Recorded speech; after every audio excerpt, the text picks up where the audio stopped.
Everybody, it's Tuesday, September 23rd, 2025. Welcome to the Giant Bombcast, episode 909. And we're all feeling so fine. I am your host, Jan Ochoa. Welcome to the Christ Air of Video Game Podcast. That's right, we're all just a bunch of sinners over here, because I just learned last night we were supposed to get raptured, but yet here we are, the biggest sinner of them all, co-captain of the ship, joining me as always, Jeff Grubb. Yeah, I do have a rule about this. I'm okay with you believing that you're going to get raptured once in your life. If it doesn't happen, you're never allowed to do it again. You get one, and then if it doesn't, then no more. I don't want to hear it again.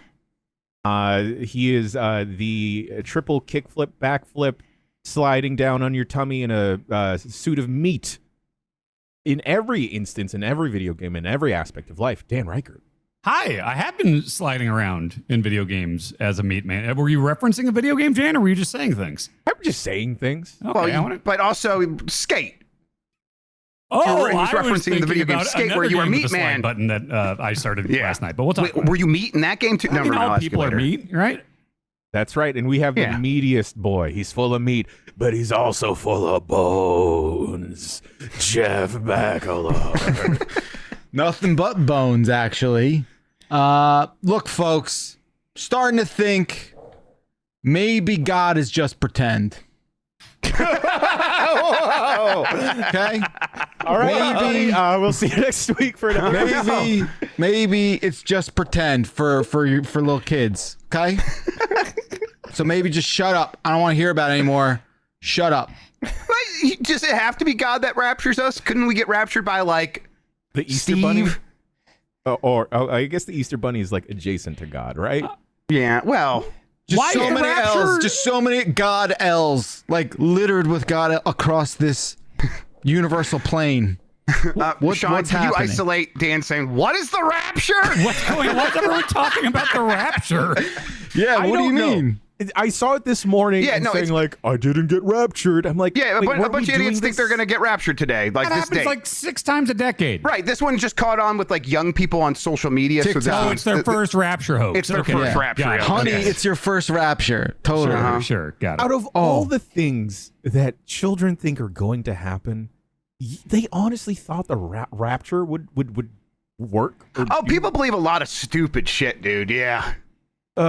Speaking about stupid shit.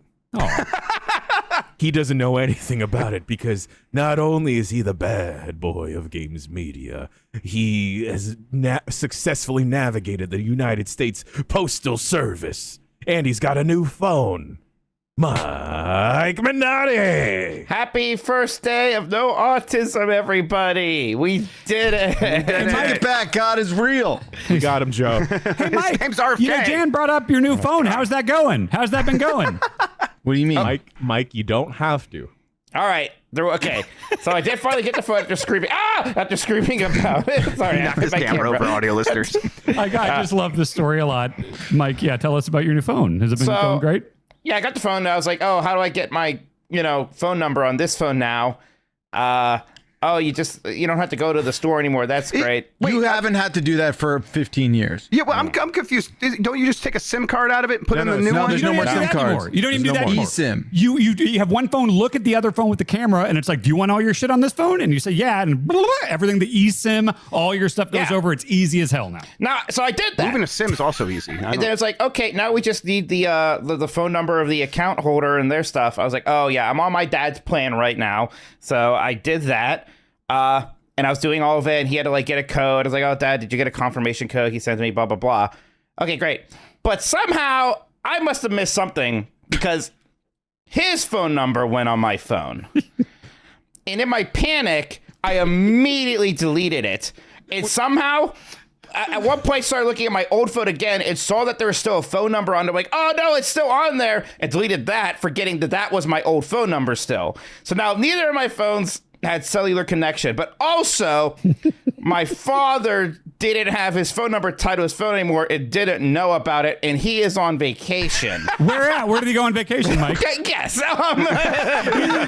Okay, so he's at Disney World, but he probably doesn't need his phone, right? What does he do for a living again? Well, he's a doctor, so sometimes he gets very important calls and messages even on vacation. Wait. Well, can we slow this amazing story down but just sure, to yeah. a crawl? How were you able to delete your dad's phone number? Like that's You had the phone that had the number on it.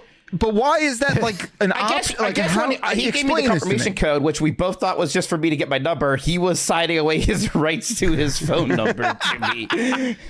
So is this just a consequence of you just not reading? I thought that as soon as I scanned my old phone with this phone, the only thing that was going to happen was I was going to take the phone number from that phone and put it on here. The idea that my dad's number could possibly somehow get put on my phone did not occur to me. Look. Now, did my dad have to spend like 3 hours of his vacation on customer service calls now? Yes, he did. How did he call anyone if he didn't have I think he had probably to go to like guest services or At something. Disney World? Yeah. No, or just somebody like he was with family, presumably. Like he could use. So yes, he was with his wife, my stepmom, but they turned her phone off too because the account got flagged. You enacted You didn't tell us that. DEFCON 5 situation. Meanwhile, poor AJ, my brother, like, because I had to like message him on like online, be like, look, I can't call them, I can't text them. You have to somehow get in contact with them and explain what's happening. Mike, rounded to the nearest 10. How many people do you think died because of this? No one died. Everything's fine. There's no way for you to know that. No, somebody could have died. Mike, you don't strike me as the kind of guy, the kind of son or brother that creates a lot of messes. But when you do, they seem like they would be of this scale, where it does affect like multiple people in the world. Yeah. This is a poopy pants accident. Yeah. And also, okay, as I feared, the only reason I didn't want to tell this story is because it'd be like, Mark's on his dad's plan. So yes, that was a holdover. I'm sorry about that. There is nothing wrong with being on a family plan. Everyone thinks there is. Yes, we were on a fammy plan, and I was just paying for that. That's toxic American individualism, Mike, and we're over that now. We're all one people. I don't think they're over it. All the funny stuff that I did wrong, and they're still latching on to the fact that I was on my dad's plan. Yeah, I mean, it plays into their I'm a man-child narrative, and I'm not. I'm glad. I have a mortgage, and I have problems. You have problems, yeah, like deleting your dad's phone number. They cured autism. Why are we talking about this? Listen, it's good that you're still on your dad's plan, because then this cavalcade of fuck-ups would not have happened. I felt really bad. I think I expect my kids to be on my cell phone plan when they are like into their 30s. I could see that. Yeah, I have no problem with that. I felt, man, boy, it was there was a moment where, I'll tell you, it's funny that I accidentally deleted my phone number off the old phone too, so I had no cell service of any kind. There was a moment there where I was like, oh my God, I messed up. My dad's phone doesn't work and he doesn't even know. He doesn't even know. Now, he was in pretty good spirits when I finally called him about it. Yeah, what was that conversation like when you first spoke to the doc? You know the show Dinosaurs? The one with the But did you just baby over the situation? Did you just go baby? So remember the episode where I think it's the first episode where the baby like grabs the remote and the dad's like, oh, if you touch that remote, you're gonna be one sorry little dinosaur. And then he changes the channel and he pops up from the couch. He goes, I'm sorry.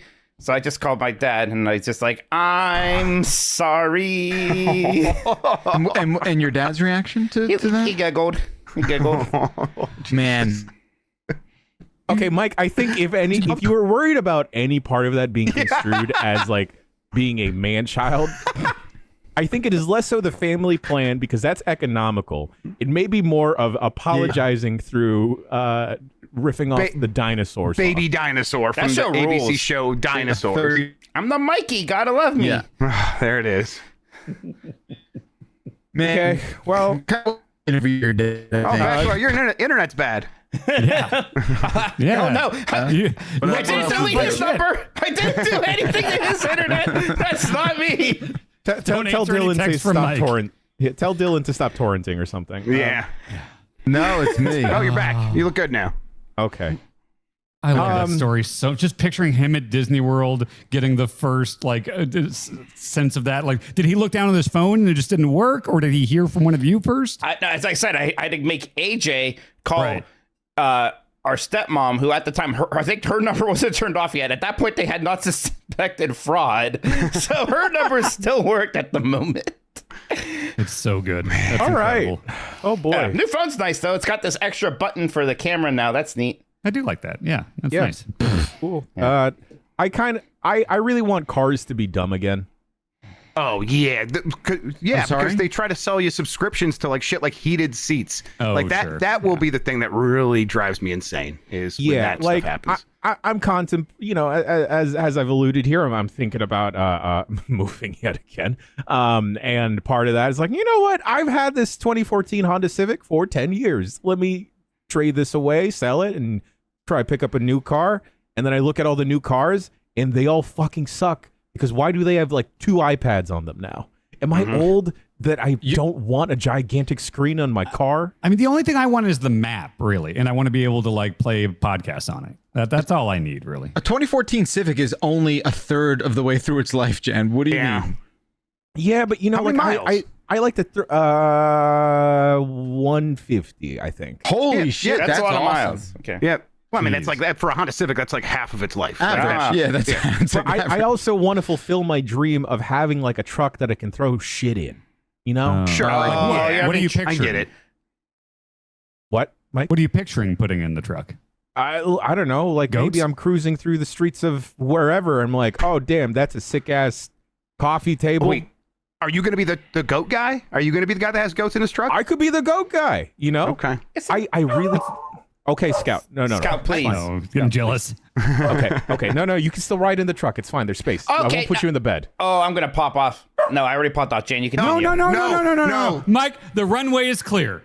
Yeah, this is an open place. I may have gone onto X for like one moment the other week, and for I forget why. And then I went on notifications, and it was somebody at my ats trying to get Jan fired because they're mad at Scout barking. And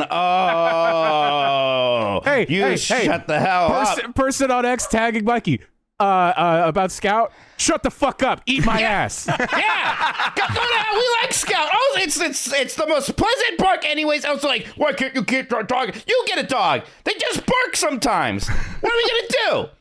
Deal with it. Oh man, I love this. I mean, we'll have the Jan firing meeting after this show. We got to Yes.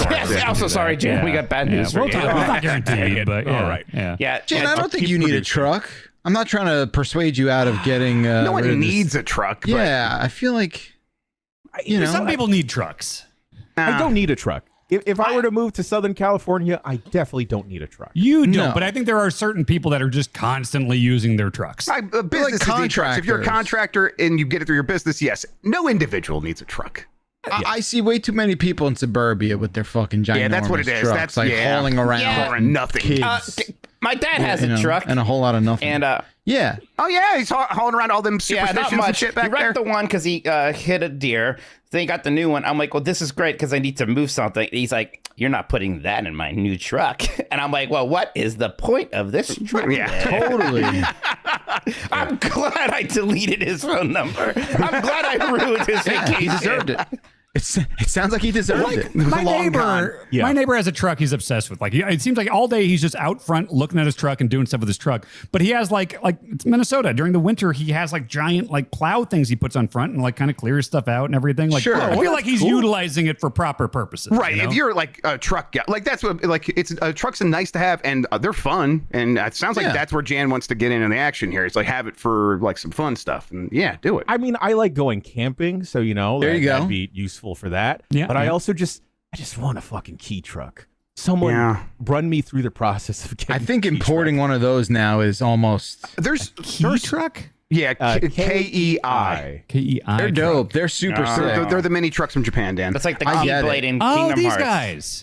There's an importer here in Cleveland, and they have them for like a surprisingly low prices, like starting at like $4 or $5 grand. I'm like, what's going on here? So, Really? yeah, but I think those might be like certain models. I haven't looked too closely, but I've been What's the curious. size comparison to a car that we would be able to, visualize? They're like like a two Hyundai smart Elantra, like a little Okay. bit, like take that and then like shrink it by like 20%, and then put not a flatbed, but a pickup truck in the yeah, back. I've seen them, but I've never seen one in person. Speaking about going on to Twitter, That's right. It's pronounced K. K-Truck. That's right. K-Truck.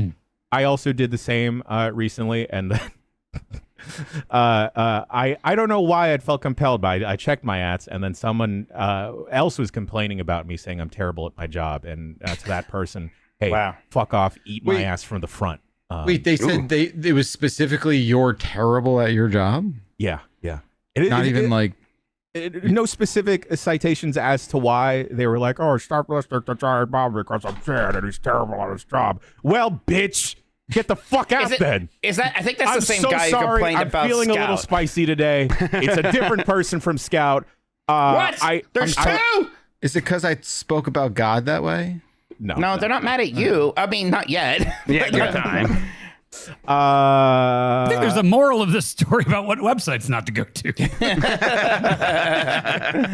I think you're What right. do they think about Tylenol over on X right now? Search for Tylenol in the search bar. I think Sean had said something yesterday about Django Unchained, and that just kind of like clicked something in my head. And I'm like, oh yeah, yep. Oh no, I am like fully off. There's no longer Love on a Leash. It's just like off. Oh, we have There's free no Jan. leash zone. It's terrible. It's going to be, gang. It is like that. I think you should leave Sketch, except we are just back in sloppy steaks era, and we're just slopping them up, boys. I think we should be slopping them up. Slopping Anyways, it up was a mistake. Video games. Mistake. Yeah, it's a mistake. Yeah, it's the word steak in it. Yeah, we know. Speaking about sloppy games, Lego Voyagers is something that Grub and I checked out, and it is actually the antithesis of sloppy. It is a very cute and quaint co-op game where you and a companion are two little one-by-one bricks. Yep, the one-by-ones. And Grub, you joked around that we were just going to be lounging in our chairs in Lego Voyagers, and you joked around about watching the Challenger explosion, and then we saw the Challenger explosion. It happened, yes. In Lego Voyagers? I was like, there was a spaceship, and I'm like, oh, it's going to be like, the date's going to come up and be like 1986, and then and then that 9/11 movie, that's a secret 9/11 movie. Exactly. But then the spaceship takes off, and it fucking explodes, and then it crashes around you. So it felt just like the Challenger explosion. Other than that, though, chill vibes, cute game. I don't know. I liked it. It was a good time. I don't know if I'm like gonna see it through. Like, Jan, if you wanted to, like, we could, but we're so busy. I don't know. We're not gonna prioritize it. But what I played of it, I found to be a very sort of just low stakes. But when you get to a puzzle, you're like, okay, let's figure this out. And it's like just a matter of like, what can this object do? Once you figure that out, you figure out like how to get the other person to do the other thing to interact with it. And there's like one of those every 5-ish minutes. It's not overwhelming. A lot of times it's just moving through a space with your buddy in a really nice way. It is a very, it's not quite a 1-button co-op game, maybe a 3-button co-op game. And stakes, like you said, Grub, unfortunately, they added more buttons. Yeah. What I wanted to bring up Lego Voyager specifically, since it is like it is a co-op game. You can't launch into it single player. You could do local co-op, but Grub and I obviously played online co-op. Where are y'all on Split Fiction? Because I was reminded that came out this year. Yeah, what about it? I was really liking it. I just need to kind of get my brother back here to play through it. I actually do want to play through that before Game of the Year because I was having a great time with it. My other brother's been playing it with his 8-year-old son, and he's really enjoying that. Dib and I finished it in a weekend. Yeah. Oh, okay, cool. Yeah, it's objectively very, very good. I really enjoyed my time with it. I do. There was a bit of a like empty calories feeling to it, but that's not necessarily a complaint. It's just one that like every second I was playing it, I liked it, and then I just haven't really thought about it since. But I do think it's probably the best one they've made.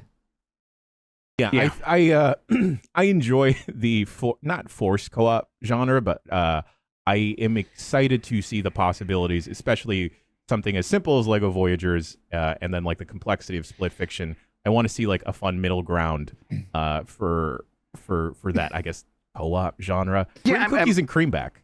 Yeah, yes, definitely. Is Lego Voyagers a Elo Milo like? I never played Elo Milo, but so I'm going to say yes. I like Elo Milo. What about Ibn Ob? Oh yeah, No. Ibn Ob, of course. Ibn Ob can go to hell. Oh, It is lower on the Elo Milo Ebon Ob scale. Like, it is not quite a Snipper Clips, but it is above a Pico Park. Yeah.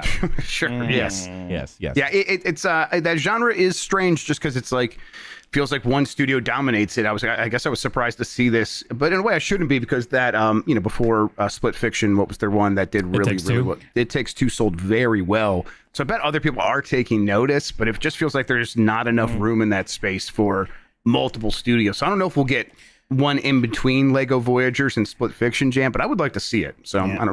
Maybe that's an indie game studio that actually like puts something like that out. Yeah. Split Fiction had a Switch 2 like launch port. I think it actually is a pretty good port. So I think a lot more people. Yeah, we heard. I think we heard good things about that. I didn't play that though. Some of my brothers playing it actually. Also, if you're just a regular decular fan of Lego, this is a gorgeous game. It's nice to look at the Lego pieces. Yeah, everything like the flora and fauna is all different Lego pieces, but there's like one of like the corner studs that you will use to like finish off like a bigger building or object. When you're building a Lego set, they use it for like butterflies, and it's great. Lego though, they don't have feet, or at least the ones we were playing with. Dan, you've been all about feet because you've been checking out Baby Steps. I did. How much of this have you played? I'd say a couple hours. I played about an hour. So I got past. There was like one point where it actually like seemed like there was like a break in the like it's like the level was beaten, and it's like, oh, do you want to go onward and upward? And I did that. And that next area I spent a long time going around. And I got really far up this hill, and then I fell into like a slippery like rock thing that sent me into a waterfall. And it was like comical watching how far I kept sliding down. It was very Black Sheep, Farley falling down the hill, or Hot Rod, did the same joke. And I was like, okay, well, great. I'm gonna get to the bottom here, and it's gonna be like, all right, respawn or whatever. You're dead. And it's like, no, my guy just had to get up, and it's like, wait, that was a really far fucking way. Oh, it hell reminded me yeah. of like the more like only up type stuff, right? Where it's like, no, you got to go back up there. So I kept walking, and I was like, oh, okay, I'm seeing a bunch of new stuff without going up. So I thought it was like, this must be a part where you have to fall, and then it leads you into this next area. And I realized, no, I just did like a full lap around the mountain, I think, because I got back to where I started, and I was like, oh my God, I just need to go up there again. I just like got set back like 40 minutes because I fell down this waterfall. It's a Bennett Foddy game. Like that's, yeah. Yeah. Is there any type of checkpointing, Dan? I mean, I don't know. I haven't gone back into it. I had that one session with the game, and I never died. So I don't even really know. So when we did like what did we do? It wasn't a quick look. Unfinished. You guys did an unfinished for the demo, for the beta, which was, by the way, one of my favorite video you guys have ever done that I wasn't in. I love that video. You guys did a really good job. Oh yeah, that was a good time. They I don't remember where it drops you off again. Like I feel like once you got to that first bonfire, maybe it was there.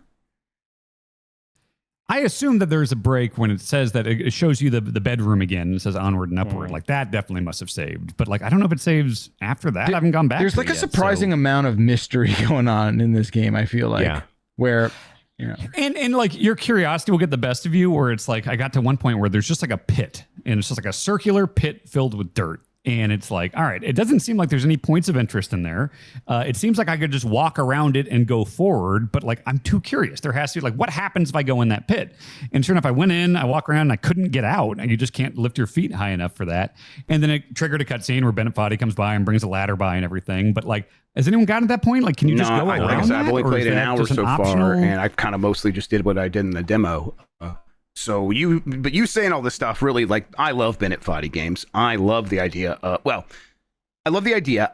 In practice, it's infuriating, but I love that being infuriated by a game that just says, fuck you. If you fall down, deal with it. And like, that's, getting over it with Bennett Foddy. Like that is the whole game, like sort of considering what that feeling is and why we like put up with stuff like that. And so for them to kind of go even further and have this game that feels like it takes that concept and makes it open in 3D, that is very enticing to me. It's like, what is going to be hidden in this world that you only see if you are willing to go in that direction that looks wrong? Or there's a stair steps over here and there's a muddy hill over there. And it's like, well, what if I tried to force my way up the muddy hill? I got to see that. Like that, like I can already like feel myself like feeling compelled to do that. And it kind of jokes with the idea of being in a more normal game. Where like at one point, like an hour in or something, a character you're talking to, like, hey, here's a map. This is a map, and then like a mini map pops up for like a second, and it's like a normal mini map, and it shows like a dotted line of like where you're supposed to go, and your guy's like, oh, I don't need a map. I'm fine, and then it just goes away. And it's like, so for a second, I'm like, oh, okay, we're introducing the mechanic, like the stuff, and then it's like, no, fuck you, walk more. Like that seems to be what the game is, which I do respect the commitment to the bit. It's funny. Speaking about taking steps and just keeping on with walking, Mike, Dan, and Grub, y'all kept digging last week. That's right. This was another digging a hole game. This one has 3-player co-op, so we went through this one together. Very similar to a game about digging a hole. The co-op is the big difference here, but it's as silly as the game about digging a hole is. This one is like taking it being a game even less seriously. Like, it has all the mechanics from that, and you think you know what the loop is. This game's very easy to kind of just brute force your way through. For one thing, they have teleporter checkpoints. So instead of like worrying about, okay, you have to have enough battery and rope left so you can get back up to the top, and you gotta make sure you don't run out. You kind of just sort of brute force your way, and especially with all 3 of you digging at the same time, just dig till you get to the next teleporter, then teleport back up. So yeah, it's less of a well-designed game, but it's still a ton of stupid fun, especially with co-op. It wasn't taking itself seriously at all. You can find costumes, so we were all dressed up as chimpanzees at some point. And then we got in each other's mouths. Yeah. We got to fart in Jeff's mouth. That was great. Chris Person asked if he can use that clip for the next highlight reel. By the way, you gave him a full thumbs up. Of course, right? yeah. Of course. You can use whatever from our stuff, whatever you want. Yeah. So maybe I don't know if respect's the word, but it's like I respect it slightly less. The game's very positive on Steam, and I get that. Like Mike's right. It's a poorly designed game, I would say. And yet they find a way to like make that not matter because they focus on the stuff that does work. Like even the teleporters, the checkpoints. It's like you could see why that exists. You could try to design your way around it to keep players together in a multiplayer digging game. Or you could just take the easy way out and say, no, you can all teleport to the same place so you're all together again and start working again. And that, is probably the right choice for this $5 game on Steam that is like, hey, let's just go dig a hole together. It doesn't get in its own way, even when it is not making the best decisions about how to design a digging video game. So now we've had Power Washing Simulator. Now we've gone into digging. What is the next physical labor activity you think? I want to spread mulch. Okay. Sure. Mulch spreader, yeah. There's got to be like a landscaping simulator game. Yeah, where's the Man. landscaping? Yeah. Definitely, yeah. But I do think we've been doing these simple tasks. We did run a grocery store once, Dan. That was a lot of fun. I enjoyed that a lot. We did a great job. I think sort of running a small business probably is the next one where it's like, let's go into one of those simulators and do a couple of streams or whatever and see how far we can get. We were weed a gas dealers. Station. We were weed dealers. That was a lot of fun. Yeah. Gosh, I think I saw Snowbike Mike streaming a game once that looked like your supermarket game, but he ran like a card game shop. Yes. Yeah. That looks neat. Yeah. I would go to a card store if Snowbike Mike was running one. Yeah. That's down. Yeah. Like a trading card store? Yeah. Good vibes. I would let him talk me into like playing any sort of game. He's just like, oh, dude, Jan, let's go. It's a store you got to go to get the Kojima credit card, actually. I need to hear about this. I just saw it in the news. I'm like, what the fuck is this? Wait, what? That's When real? was that announced? Just wait. It was last night while you were sleeping. It'll be in the news. Yeah. Yes. Okay. All right. Well, going from digging holes to riding trains, last night, Mr. Minotti, on Mega Man, you checked out Monster Train 2. That's right. This is one of those roguelike deck builder games. Somehow I managed to not play Slay the Spire until relatively recently, but liked it a ton. So when I heard that this is a newer one of those that came out this year and everybody likes it, I decided I definitely wanted to check it out. It's a bit more different from Slay the Spire than I was expecting. It's much more, like in Slay the Spire, you just kind of have your one dude and you have all these cards that are often like spells or abilities. Here you are deploying units, and you kind of have 4 layers of this train, and 3 layers you can put down your people, and those are represented by cards, and enemies kind of make their way up the layers. It's almost a little tower defense-y, and when they get to the top, then they fight your engine. You got to protect your engine. So with all of that and like a lot of us, it's a good deal more complicated than a Slay the Spire, I would say, in a way that like at first it's almost a little off-putting, but then you kind of begin to understand and grok it, and you appreciate it more. So I was definitely having fun. It's presentation-wise, like Slay the Spire is not some gorgeous game either, to be clear, but this game has very strong, and I don't know how else to put this, looks like a mobile game energy. You know? It does. I was gonna say it looks like the type of fantasy stuff that'd be painted on the side of a van. That's not a bad thing. But No, it's yeah, like, that's parentheses positive, baby. Yeah, It's literally like, you see the art for like the fake mobile games, like the people, and like I don't know what you call that weird, like every body part is like moving constantly all the time at like 1,000 frames per second, but the art itself is very simple and flat. So whatever it is, I hate it. I don't like that look. Yeah. So, this is a game too where it's like, oh, there's like such potential here, trains and going to heaven and hell, and instead it just kind of has that look to it. But you can kind of get over it because the gameplay itself is so fun. These run-based games, it's just so easy to be like, ooh, I think I'm a little bit better now. Let me try that again. You begin to sort of see where synergies can happen, what kind of strategies you can develop. In between fights, you have to pick between a left or a right path, and they'll have different kind of upgrade opportunities on each one. A little bit like Slay the Spire, where you're taking different branches to try to figure out what kind of stops you want to make. So yeah, it definitely seems like a good one of these. I think I prefer Slay the Spire's bit more toned back version of it, a bit simpler. And would you recommend, like, I still have not played one of these. I know you just played Slay the Spire recently. Is that the one you would still recommend go play first? Yeah, I think absolutely. They're both very good, and I could see the argument for either. Like Bonk's obsessed with both of those, and I think she actually prefers. She 100%ed Monster Train 2. Just played probably over 100 hours probably of it. And it's cool. It's like it gets really deep with because I played a good amount of it too, and the synergies you can do between like your primary group and your secondary group, and this one has these things where this phase of the moon system is going on here, and it's like you realize the synergies that can have with this other group. Like there's just a lot of strategic possibilities in that game that it's overwhelming at first, but it's because I was asking Bonk a bunch, this is confusing the hell out of me, and she's like, anything I say is not going to help more than just playing a couple rounds. And sure enough, you do just kind of click with it. So it's very good. Yeah, and I only played a couple hours. I can see myself playing this sort of second screening while doing other things for a bit here, and I bet I'm going to appreciate it even more in a few weeks. You watch a movie, right? Yeah.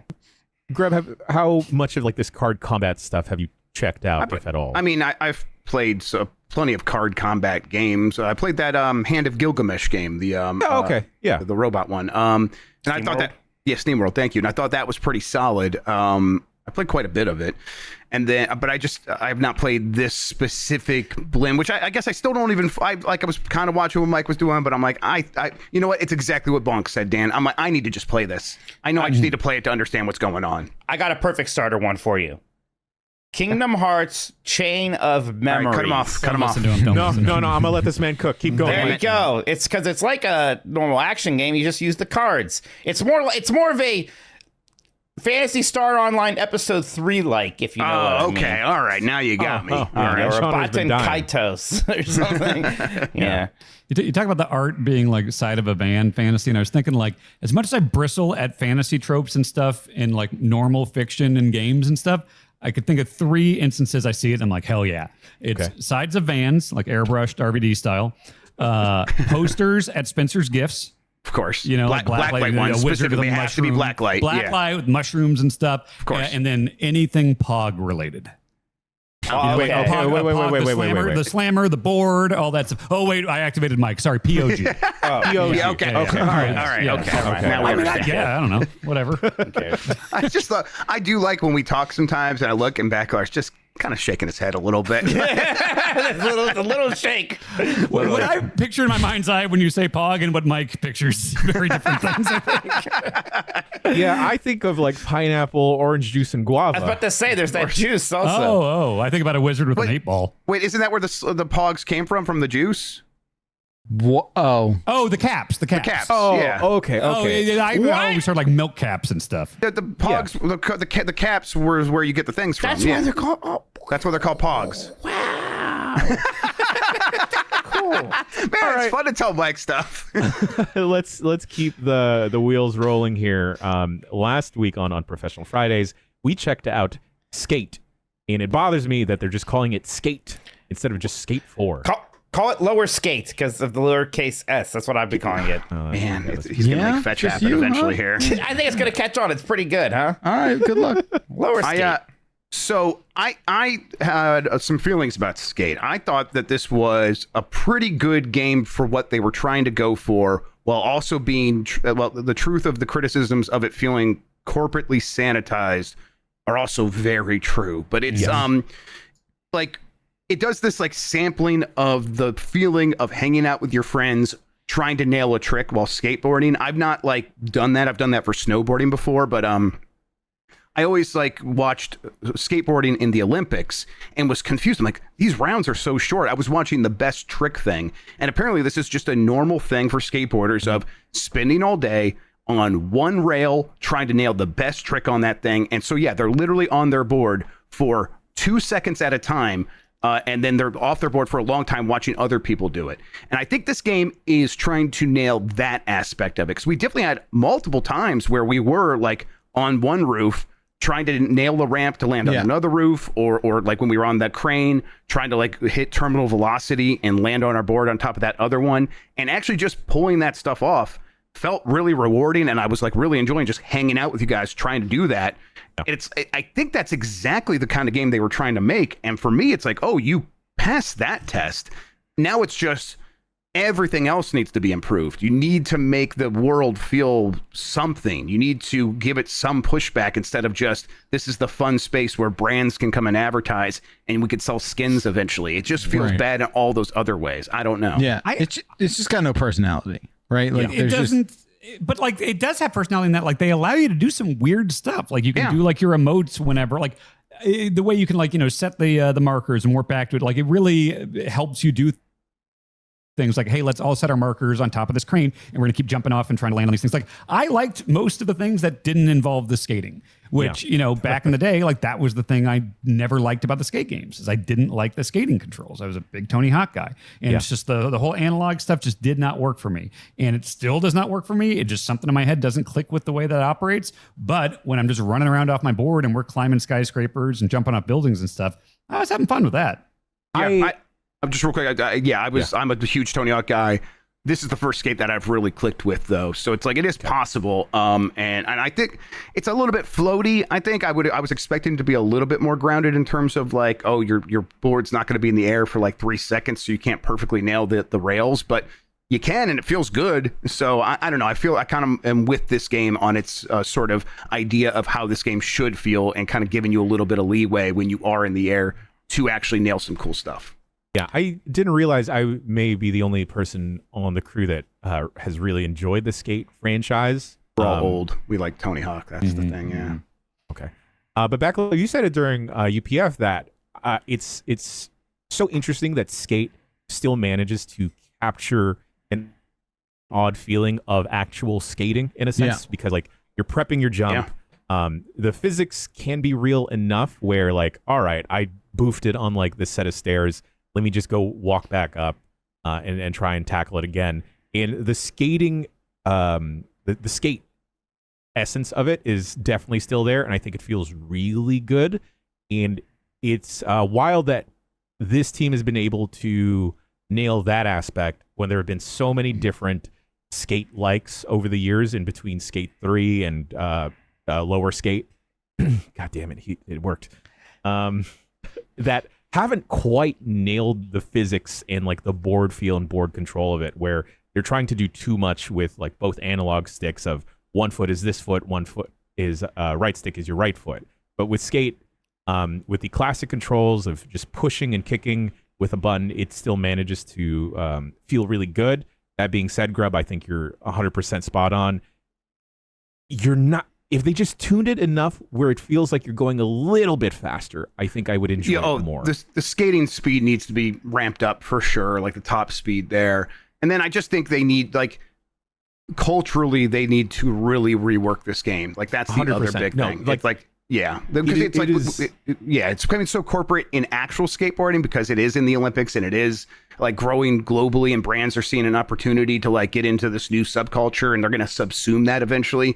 And skate should not be a part of that process. It should be the one thing that's like, we're still kind of in your face a little bit, but it's EA and they're like, no, we don't want to do that. Yeah, this Everyone's feels like too nice to me. gentrified skate in a way. And soulless because, and all of the promotional materials has just been lauding of like, oh, you love skate culture. This is going to be an homage to that. Oh my god, it's like could not be anything further away from that. It starts out and it's like an AI. It's like, hi, I'm your AI assistant, and it's time for you to create a character, and they all look like default Fortnite skins, and it's like, this is not the vibe I want from this. Yeah, and that you're like leveling up and you're getting like a currency to unlock blind boxes and everything. It's not what I want or what I'm looking for in something that is supposed to uphold skate culture. It doesn't have enough grunge to it. I want it to be dirty. I want people to be slurring their words. I want whoever's talking to me to be missing teeth. You want ECW, but this feels like TKO era WWE. 100%. Yes, definitely. Like I want it's like Riyadh season in Skate Town.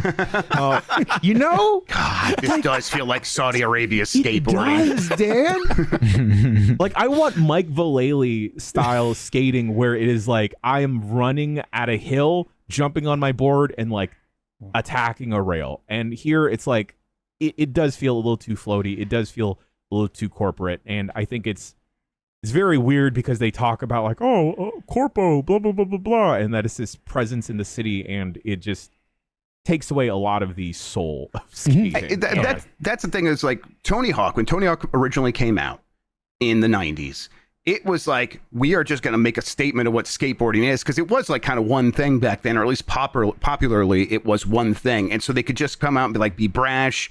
And now we're at this point where it's like there are a lot of young kids into skateboarding.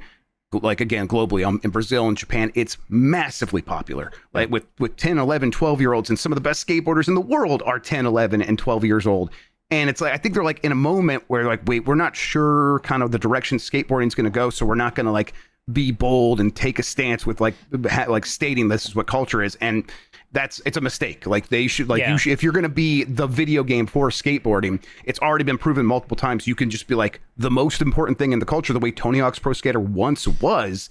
And this game feels a million miles away from that. Like, I feel like skating has had its like booms over the years and everything. And we are in the midst of another upswell of a new generation of skaters. Grub, I was watching like an 11-year-old killing a vert ramp. And it was wild. They're doing 900s every run now. Yeah. But something that I think is missing in this, because I guess of like the city that they've created, is like the actual street skating part of it. Sure, you can find a couple different parts of like the city to kind of focus in on, and like, oh, I want to hit this bench and then like go over here, hit this gap. But some of the stuff that I absolutely love about modern skating is people bombing a hill. And also just like everything looks too clean. I want it to look like it's shot on like a VX 1000. Give me that. Give me like the VHS fisheye look, and all of that is missing from this. Yeah, but don't you think that? I mean, I understand where that comes from, right? With like the skate videos and whatnot. But I think I'm not defending the sort of like saccharine, polish that this game has. It's just absent. It's void. Yeah, like I said, I don't think it really has a lot of personality, but I think, I think skateboarding has evolved out from that as well too a little bit, right? I don't think so. I think corporations have set themselves on top of it and sort of like are trying to like make sure that they can keep it clean for their own personal needs, but the skateboarding underneath all of that is still just it's still grimy for sure. Streets singing like skateboarding where they're not supposed to be skateboarding, kind of still being vagrants to a certain point. Like that is still like a huge part of it. Yeah, I just think like something has changed in 30 years, right? Like I don't know. I think whatever this game is going for, like they are not finding it. Yeah. But no juice. And I completely agree with everyone's saying about the aesthetics and all that. But I kind of keep playing this game even after the UPF. I've been Everything playing else is this good. way more than I thought I would. I've never played a skate, so I guess I was surprised how much I am enjoying.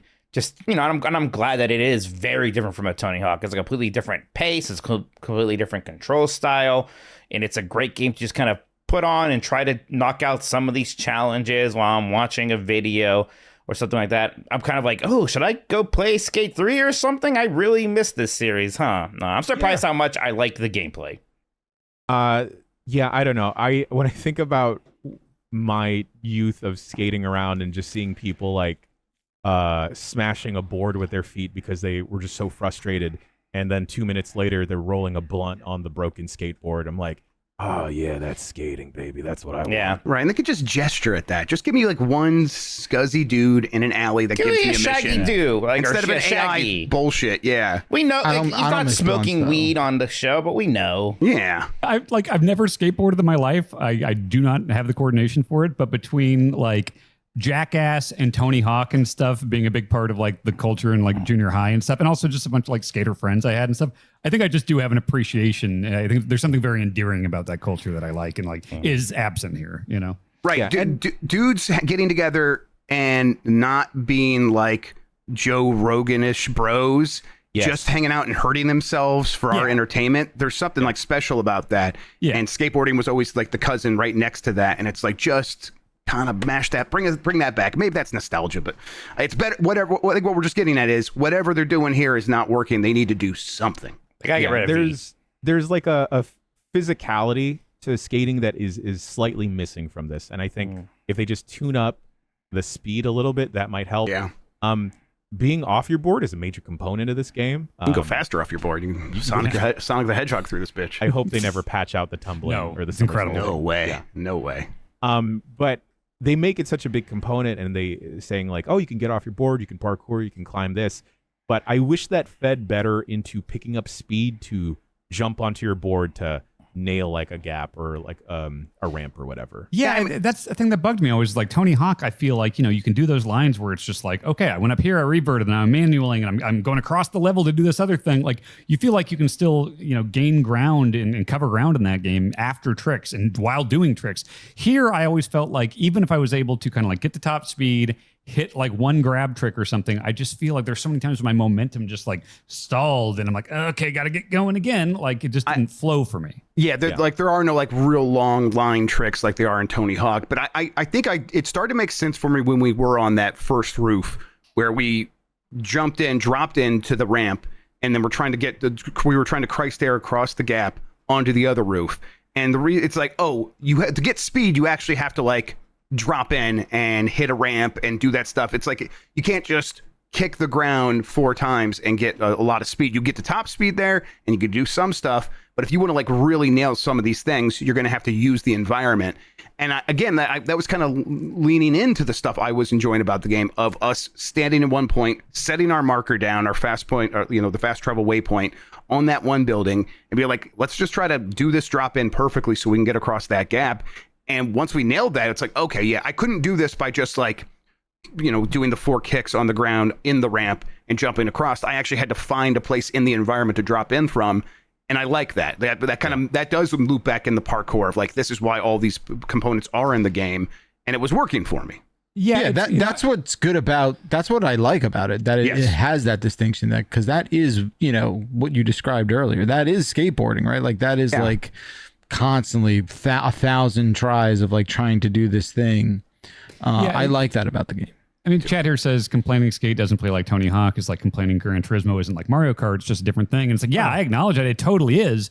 And I know some people really appreciate Skate being more realistic, but for me, again, not really caring about the realism of it, I am just going to value just fun. And you're consistent with this because like you like SSX and across all these games, like that's what you prefer. I just want it to be fun. I don't need it to feel like, you know, the actual act of doing the thing. That's why I play video games. I can't actually skate. You know? And again, I do think that this is fun though, for sure, in a different way. I think it still is.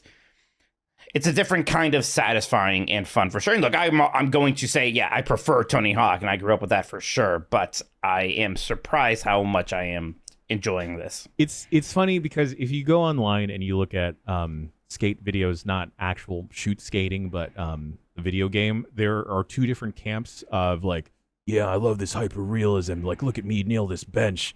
And then you'll see stuff like the video I posted last night on Blue Sky of me doing a Christ air through a church window. And I like that skate lets you do both. I All right. Speaking about keeping wheels rolling on the ground, Dan Reichert, you have been playing Sonic Racing CrossWorlds. Yeah, and I would guess someone here has played it more than me because I basically did like a Grand Prix just to get a sense of it because like I know they downloaded and didn't touch it. Okay, yeah, 'cause I've heard about just the Sonic racing games for years. I remember like Vinny and his kids really liked it and stuff. I never really jumped into it, and I don't know why. So this is my first real experience with it, and like it is very, very Sonic. Like I mean, as soon as that opening cutscene or intro video started, it's like, oh, this song, holy shit, this is some modern Sonic stuff.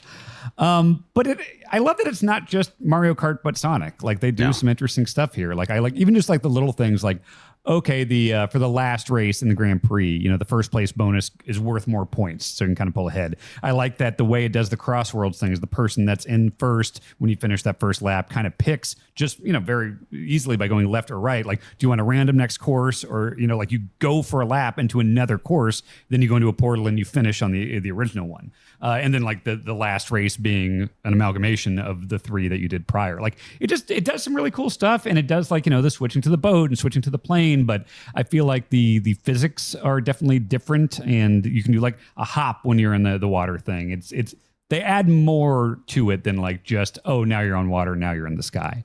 So yeah, I really did like it, and there's like a good amount of like kart customization and stuff I saw. I want to play more of it. It looks great, runs great. I've been playing on PC. I think we're going to try some multiplayer on Thursday. But yeah, just kind of getting used to like. The boost, the start is different. The drifting system is a little different. There's like different types of characters. So it's just that there's a depth there, and it differentiates itself from Mario Kart enough for me to want to spend some more time with it. Yeah, I've been curious about it. I played it at Summer Game Fest. Thought it felt pretty good. You did one Grand Prix? Mm-hmm. Did you get a sense of the systems between races? Like, how busy is it going to keep you like setting up your cart? It seemed like there was a lot, but I can't tell if that is something I could easily ignore. I think, okay, so I did spend a good amount of time just in the like custom cart situation between or after the Grand Prix. And it seems like you're earning tickets during the Grand Prix that you can use to spend on unlocking stuff. And like, I never loved the thing in the more recent Mario Karts where it's like, I got to pick my wheels, my glider, and my cart and all this stuff. And all that is there, if not even more so.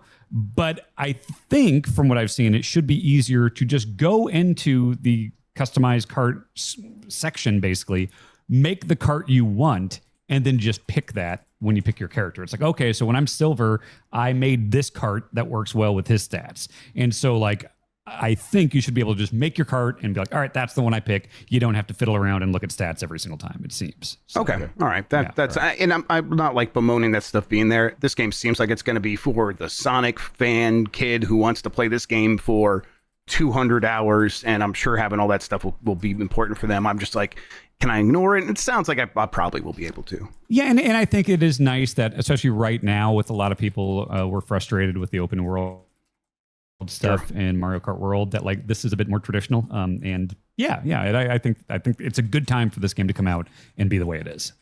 Cool. Speaking about spending 200 hours in a game, I feel like collectively we may all total it up. Hollow Knight Silksong, everyone's still in the Silksong mines, I believe. Mike has beaten it, like for real. Did it? Yes, I got the true ending.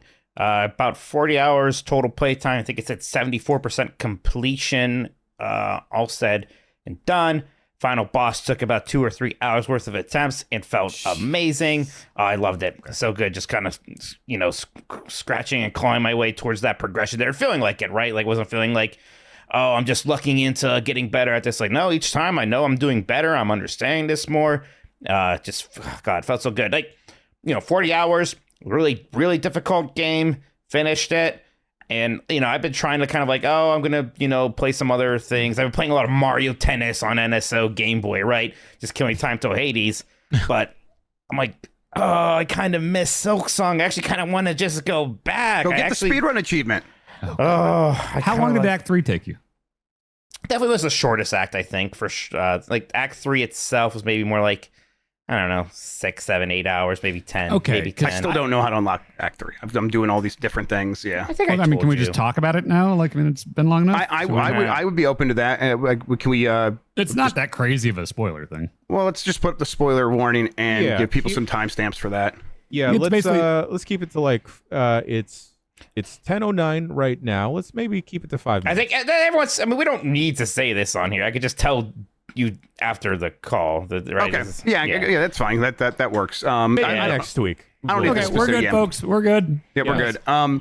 I did do the bile water boss, and that was definitely the toughest thing. Just because it's like it puts all the endurance together of the run back, and then it's a gauntlet of enemies, and then that boss. But at the end, it felt like all the other ones where it's like eventually you learn the patterns, and that one where you do succeed, you basically play perfectly. You basically just do everything exactly right. And I think that might be my smallest of criticisms for this game is the bosses kind of have one speed. It is you need to stay back, learn the patterns, play defensively, stay out of their way, find your opportunities and go.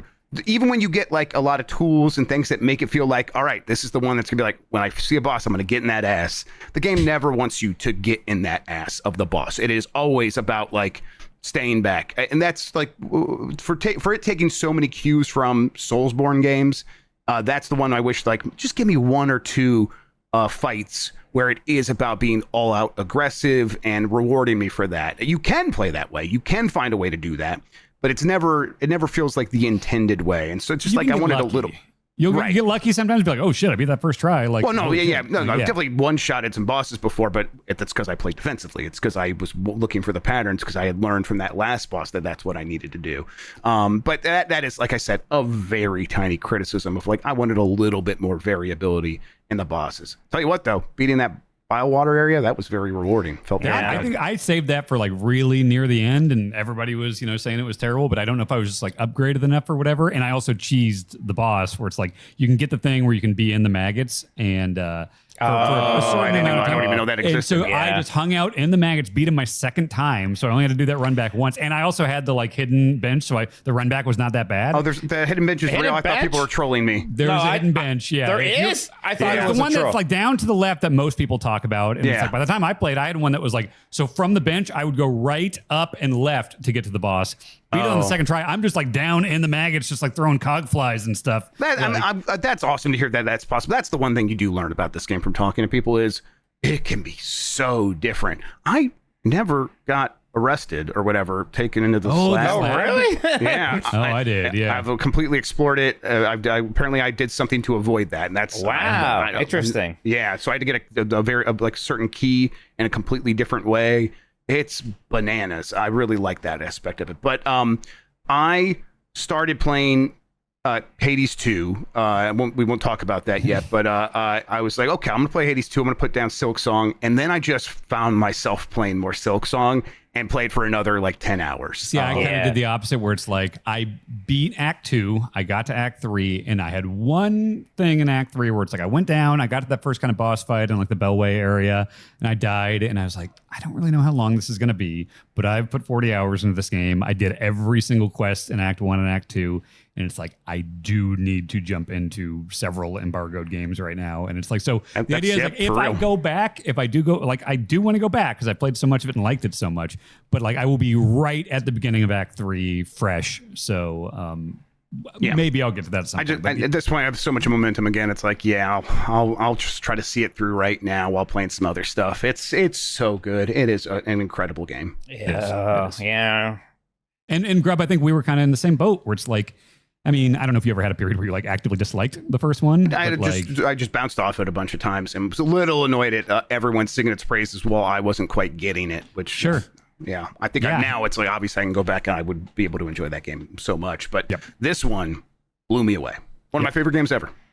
It's so good. I want to go back. I do just like want to play more. Maybe I don't want to 100% it, but I know that like I haven't seen every boss. I didn't get all the crests. There's like 3 of those crests that completely change your moveset that I somehow like never found. 7 or 8 Like total. 7, I think like 7. I'm like, Yeah. what? So I was rocking the Wanderer crest, by the way. That was my go-to one. But yeah, I'm still on the first one. I'm still on the diagonal stuck with pogo. the first one. Yep. A couple First one's times I would good. switch to Reaper for a couple bosses, but mainly the It's first not even one. about it being good. Like I can tell that the Wanderer is better, but in terms of like survivability and apparently they've done testing and it does the most DPS. The Wanderer one, it's like, yeah, I just like something about the challenge of that downward diagonal pogo feels like the thing I want to experience this game first, and then I'll try the other stuff. I love later at some pogoing point. as much as possible. So with Wanderer, I can just very quickly course, poke, yeah. bounce. Yep. Speaking about a game that seemingly it will take up a lot of our times, I saw Jeff Grubb playing this game this morning and Dan talking about it last night, Megabonk. I have been, half joking for a while now about like, God, there's too many games. There's too many great games. But actually, it's not even half Fuck joking. you, It's Dan. just true. Why'd you tell me to play this? This is I know, bad. that's the thing. It's like I already had so much on my plate that is really good stuff that I'm really into. Like I want to do more Silksong. Grubby mentioned Hades. We'll be talking about that soon. Other games that we have that are just like huge, big, good games. And then all of a sudden I'm sitting on the couch next to Bonk and, we're both doing our Steam Deck stuff. We got something on the background. And Bonk just kind of like giggles. And she's like, have you seen this? And it's a game called Megabonk. And just like on its surface, it's like, oh, wow, that's a funny name, Bonk. And then she goes, oh, overwhelmingly positive on Steam. And then I just saw like a clip of it. And I was like, I had not heard anything about it. It's like $8.50 right now if anyone's interested. And I downloaded it. And it's one of those games where I immediately was texting a few people. I told you guys in Discord, like, download this, play at least a run or something before the show. I texted friends and stuff. It is one of those games that within like 5 minutes, you will be like, oh, I see. And I think the quickest way to describe it is like, it is very much a Vampire Survivors like. But I think it is the evolution of Vampire Survivors. It's 3D. You can jump, you can double jump, you can triple jump, you can fucking, if you're the monkey, you can climb walls, all this shit. But like what was that face, Jan? I didn't know. It's another monkey game, I guess. So that's the thing is like, this has a lot of weird personality. And here's the thing. Real quick. There's a lot of, let's be clear, there's a lot of internet humor. That's where I'm going with this. I was so I just want to set the table because there are a lot of people who have a lot of questions for you, Dan, in the chat this morning when I was playing this. Oh, really? Yes, it was, Ken, he has sort of jokes. I wrote it down. It's like when you die, it's like people dead. are Maybe very him confused skill about issue? why you like this. So explain it. Yeah. So for the record, like that type of internet meme humor is like kryptonite to me in 99 out of 100 cases. But this game's so fucking good, I don't care. That's what we figured, it's like, so it goes so heavy on it. Like when you die, it's like you dead. Maybe him skill issue. One of the upgrades is the Stonks bonus, and then there's the Mega Chad character who starts with the Aura power up and stuff like that. Like it is big on that. But I'm telling you, this game is so fun. It's like, it doesn't even really bother me. I don't even like, the first couple times I was like, I don't know. I don't even care. It does not affect me anymore. Well, it's because there's so much happening. It is like these Vampire Survivor games. It is like being inside a slot machine. It's like being inside a pinball machine, lights and noises and everything pinging. And you could just focus on that stuff. And when you're doing that, there's actually not a lot of those jokes. There's some. But when you're just playing, it's not a lot. So you play as Monkey, and it's spelled Monke, like the meme and stuff like that. But when you're playing, it's like I'm just focused on surviving, and it looks like Gauntlet Legends, but Vampire Survivors. So it already pops me really hard in terms of I just love the way it looks, and then it feels incredible. I see people in the chat saying like, "Oh, it looks so ugly." I love the art style. It just looks weird. I think it's great. Yeah, the game itself, that might. Yeah, I think you say Gauntlet Legends to me, I'm like, hell yeah. So I like that. I'm curious what I will think of it. I like Vampire Survivors, but not nearly as much as like you two do, Dan and Jeff. And the internet humor stuff, like it's not as bad to me as the Dan, but I don't love it. But just look at the video, like, this does look fun. I mean, that's the thing is like I've like 100% of Vampire Survivors on 3 different consoles. Basically, I love that game, but you are kind of just moving around in that game. And I think by making this 3D, and then it's just like you can break it in ways like anyone who's played Vampire Survivors knows you can break it and like to where you can't even see what's happening on the screen. But imagine if also you could be adding to your abilities of what you can do. So it's like For instance, there's a fox that does projectile-based like magic damage, and so I picked that fox, and I was like, all right, I'm going to focus on like projectile stuff. So I got that, and then I like found a banana ring thing that does like boomerang stuff. So I'm shooting magic and boomerangs everywhere. Then I'm leveling up agility and double jumps and speed, and so I'm now at this point I've got like a 5 jump I can do, and then I get like an epic item that makes me do more damage while I'm airborne. So I'm just like quintuple jumping across the map, just like shooting bananas and magic down on everyone, and like it's fucking awesome. And like the monkey has an ability where he can just like climb on walls and stuff, and since it's 3D you can just escape or get up to a shrine or something easily instead of having to go around. Like there's more variety in the characters. I think that's maybe a benefit to its kind of irreverence, is that like Vampire Survivors, most of them kind of fit that like kind of Castlevania Contra type character mold, then the Among Us stuff or whatever. But this is just like, okay, this is the robot Western guy that starts with revolvers. Here's the monkey on a with sunglasses. like with sunglasses, and I'm like, you know what, that one works for me. Internet joke, that gets me. I like that. Yeah, and they all have like a slide button too, so you can like slide down hills. And so like the knight surfs on his sword, the monkey just slides on his ass, or one of them surfboards or skateboards and stuff like that. That's the skeleton skateboards. He has a skateboard the whole time. Yeah. And even like some of the jokes, like I mentioned, like the Mega Chad character, like he's just a big beefy, muscle march looking dude, and he's got the aura ability, which the aura is just garlic from Vampire Survivors. Yeah, so I'm looking at him right now. In fact, the trailer for the game opens with him doing the Randy Orton pose. So yes.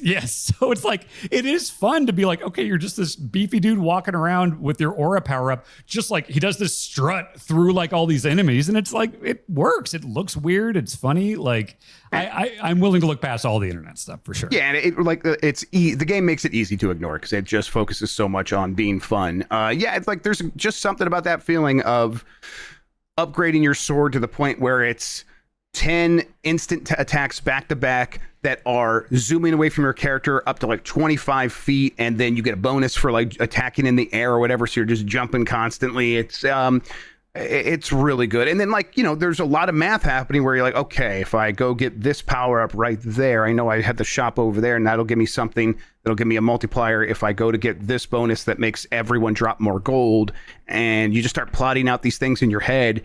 And it's like you're always busy doing something fun in the game. It really hit me. The first run, Dan, I was like, okay, I get it. It's like a Vampire Survivors. Sure. And then I played one more run, and then I'm like, oh, I'm going to stream this. And then I was like, I'll do this for a half an hour, and ended up doing like 6 or 7 runs or something like that. I couldn't stop. I definitely had the thing last night where I was intending on playing any of these other games, and it's like I was doing the one more run thing for a while playing this.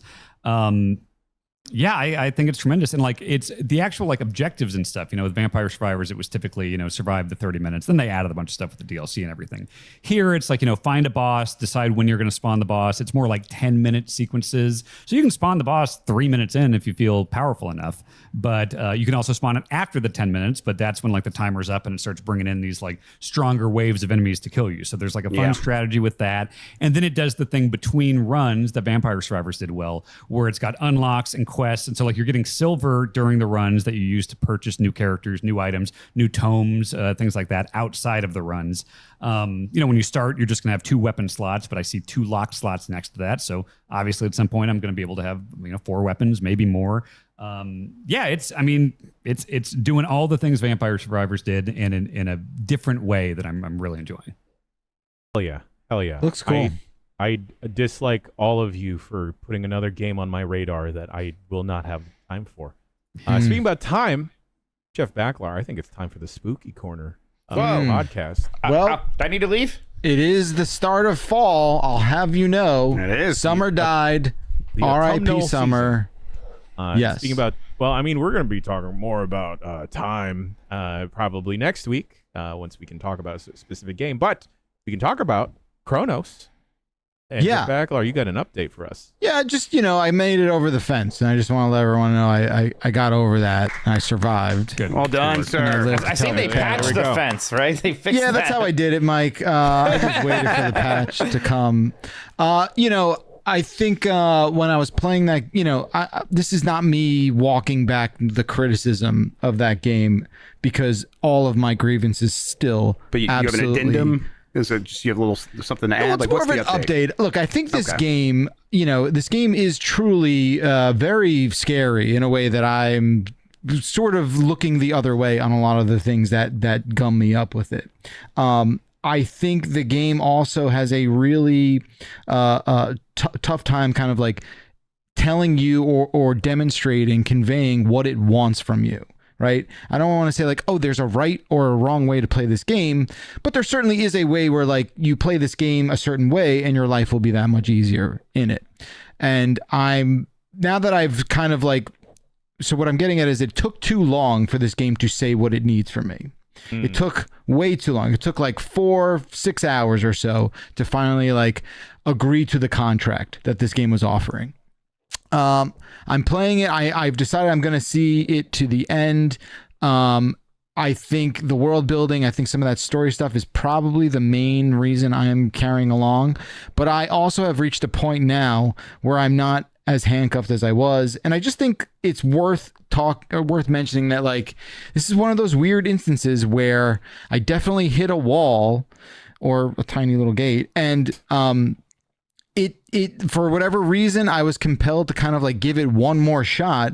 And thanks to that one more shot, I now find myself in a situation where it's like, God damn, I'm already 14 hours into this game. I think I'm just going to finish it. I think I'm just going to like see it through. And that kind of never happened to me, or it hasn't happened to me in a long while. So it's still a very much like a 6 to 7 out of 10 for me. Although with the amount of games I play, that might be enough to get yourself on the top 10 come December. And, so I definitely have softened the overall kind of feeling of like this game's making me mad. But I do think that does say something about the game's kind of inability to like say what it wanted from me. But yeah, there you go. Just a little Cronos update. It is truly, the enemies in this game are truly some of the most fucked up abominations you're gonna find.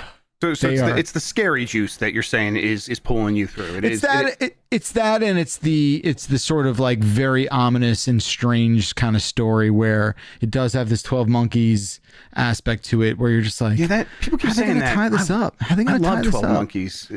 Should I try it? If that's like one of my favorite movies. If 12 Monkeys is one of your favorite movies and you love accordions, no, it doesn't have the accordions in 12 Monkeys, but yeah, I mean, they get to a place, all the characters in this game, you just don't give a shit about anybody, Okay, I'm sorry to interrupt. This whole time you've been talking about Cronos, and you've brought up the comparison to 12 Monkeys. Yeah. In my head, I thought it was a different movie, and I thought it was the Brendan Fraser 2001 movie. Monkey Bone? Monkey Bone. Wow. Oh my God. I want the Monkey Bone game. Open world Monkey Bone game. God, was there not a Super Nintendo Monkey Bone game? There was no, that would have been like PS1 era. There's definitely that no was Monkey even Bone better. game. I cannot believe Monkey Bone game. I cannot believe you've reduced the entirety of film down to just the word monkey. And I you're think like, I saw that twice in theaters. Wow. Monkey Bone? Yeah. You're a big Chris Kattan head. Oh, huge. There was a time where it was like the law to go see every Brendan Fraser movie. Yeah. Like you had to. I didn't like Brendan Fraser, and I refused to see Monkey Bone. What a weird hill to die on. I don't know what to tell you, buddy. I don't know how to react to that. I'm just saying, He he said it was the law, and I'm a bad boy. I am following the You law. are the baddest boy of games media. That makes no sense because he is arguably one of the most likable people to ever act. I know. Oh, trust me. People weren't saying that stuff as much back then. So when there was this big, like, Brendan Fraser's the greatest human who ever lived thing. Well, and like, I think it was a joke between me and my friends how much I disliked him. I felt very uncomfortable. I was going to be found out. He certainly has had like a real good charitable 5 years or so, right? Where like he seems to be back and embraced in a way that like I bet he didn't even see coming. Yeah. Remember the scene in that one movie where he wished for a bigger dick, but his dick was too big and he had to like be like, oh, not quite that big, please. Yes, I think about it every day. Yeah, I George think about of the Jungle Bedazzled was weird. often. But no, Jan, we're talking about 12 Monkeys, the Terry Gilliam, Brad Pitt, Terry Gilliam made Bedazzled too. Bruce Willis. I think Catherine Kerner's in it too. No, not her. I always mix her I up. love Catherine Keener. It's I not watched her. Bedazzled like 3 times in theaters, I think. Yes. Elizabeth Hurley. Yeah. Looked at that poster a lot too. It's Madeline Stowe. Sorry. 12 Yes, Madeline monkeys, Stowe and 12 Monkeys. Yes. Monkey Bone. Have you seen different 12 movies. Monkeys, Jen? No, because this whole time I thought 12 Monkeys was Monkey Bone. You need to understand why we all had crushes on Madeline Stowe. Go watch it. Yes. Are there monkeys in that movie? There's like a yes. claymation, like demon monkey. Yeah, they're thing. like in cages for like 10 seconds. In like a Look at the flashback, cover I art. think. Look at the DVD cover of this movie and tell me you don't want to watch Monkey Bone. No. Again, We're on not, 12 Monkeys We're again. on- back on Also 12 that. Monkeys. Yeah, also I that. know about the claymation monkey and Monkey Bone. Jen, I That think was it's John worth. Turturro. Yeah. Oh. I think it's worth watching 12 Monkeys now. Oh yeah, it's a classic. It's a classic. It seems. Yeah. You I know, watched it a few years ago. endlessly It's entertaining. still very good. Okay. I'll do my homework. Then. But yeah, I'm surprised. I don't know, Grub. Maybe it's worth you checking out. I have it Again, on it's Switch got. already, so it's like I might as well just Monkey boot Bone? it up. Yeah. Yeah. You've got. Wait, Kronos is on Switch. Yeah. Was there a Really? UMD release of Monkey Yeah. Bone? Probably How not. is it what? on Switch? It's on Switch too, but apparently it's a pretty good version of it. Yeah, apparently it has a good port on Switch too. Yeah. That's impressive that's because this great. game's intensely, Good for bloobs. demanding. Where's my Switch? Anyway, Kronos. There you go. But That was a weird discussion. Sorry, Jim. Go ahead. Yeah, I wonder It's why the same that happened. discussion I wonder. every games podcast is having about it. Yeah, I wonder where we went wrong. Hey, I'm gonna say this confidently. I think we're the only video game podcast to bring up Monkey Bone in the last 10 years. You just wait. Ben Hansen's gonna do some shit. I feel like I've brought it up on several podcasts before. Yeah. I've definitely brought up Bedazzled with Mike Mahardy several times. Oh, of course. To continue the spooky season, Jeff Baclar, you and I have been playing Silent Hill F. Yeah, Hilf. yeah. Hilf. So, do you want to start, or do you want me to start? You start, big dog. So this game's really good. Yeah. It's actually like I kind of didn't really know what to expect from this, and I think the hangover playing the remake of Silent Hill 2 was sort of just like very much kind of colored my expectations going into it, because it was the first time I played a Silent Hill game in a while, because there just hasn't been anything like in that franchise that existed or is worth playing in a great long while. But this game is a really interesting evolution of what Silent Hill sort of is. And I've seen a lot of people say like, oh, it's sort of Silent Hill in name only. I kind of I don't agree with that. I think it's certainly not the Silent Hill that you remember from the PlayStation days, but it is definitely a really interesting evolution of what this kind of like action horror. And this certainly, I think, there is a good amount of puzzle solving. There is a good amount of creepy factor stuff, but there is a lot of action in it too. You are fighting a lot of monsters in this. I think the overall energy of this game though is what has me kind of like just letting it wash over me. It is like the entire aesthetic and the sort of stylings of Japanese culture and the whole set pieces and areas that you explore is really intoxicating in a way that I can't do anything but just be obsessed with all of the nuances and attention to detail and really painstakingly specific art and artifacts that are hidden and in the world, and it really is just a excellent combination of things that has me just like I love this, man. I cannot stop playing. Steam says I've played like 5 hours of it, but my game clock is more like 3. I don't know what that's about. The Steam clock is untrustworthy. They gotta get figure that out. Like They don't have any money. Put it together. Like just Poor little Gabe. can't you just extract the game clock and make that be the thing? Anyway, yeah. I'm What with you on do that. you That's a good think, idea. Jan? Yes, Jan. What do you think about Silent Hill F? Is the last thing I said before we lost Jan forever. He got raptured. He went That's to it. heaven without us.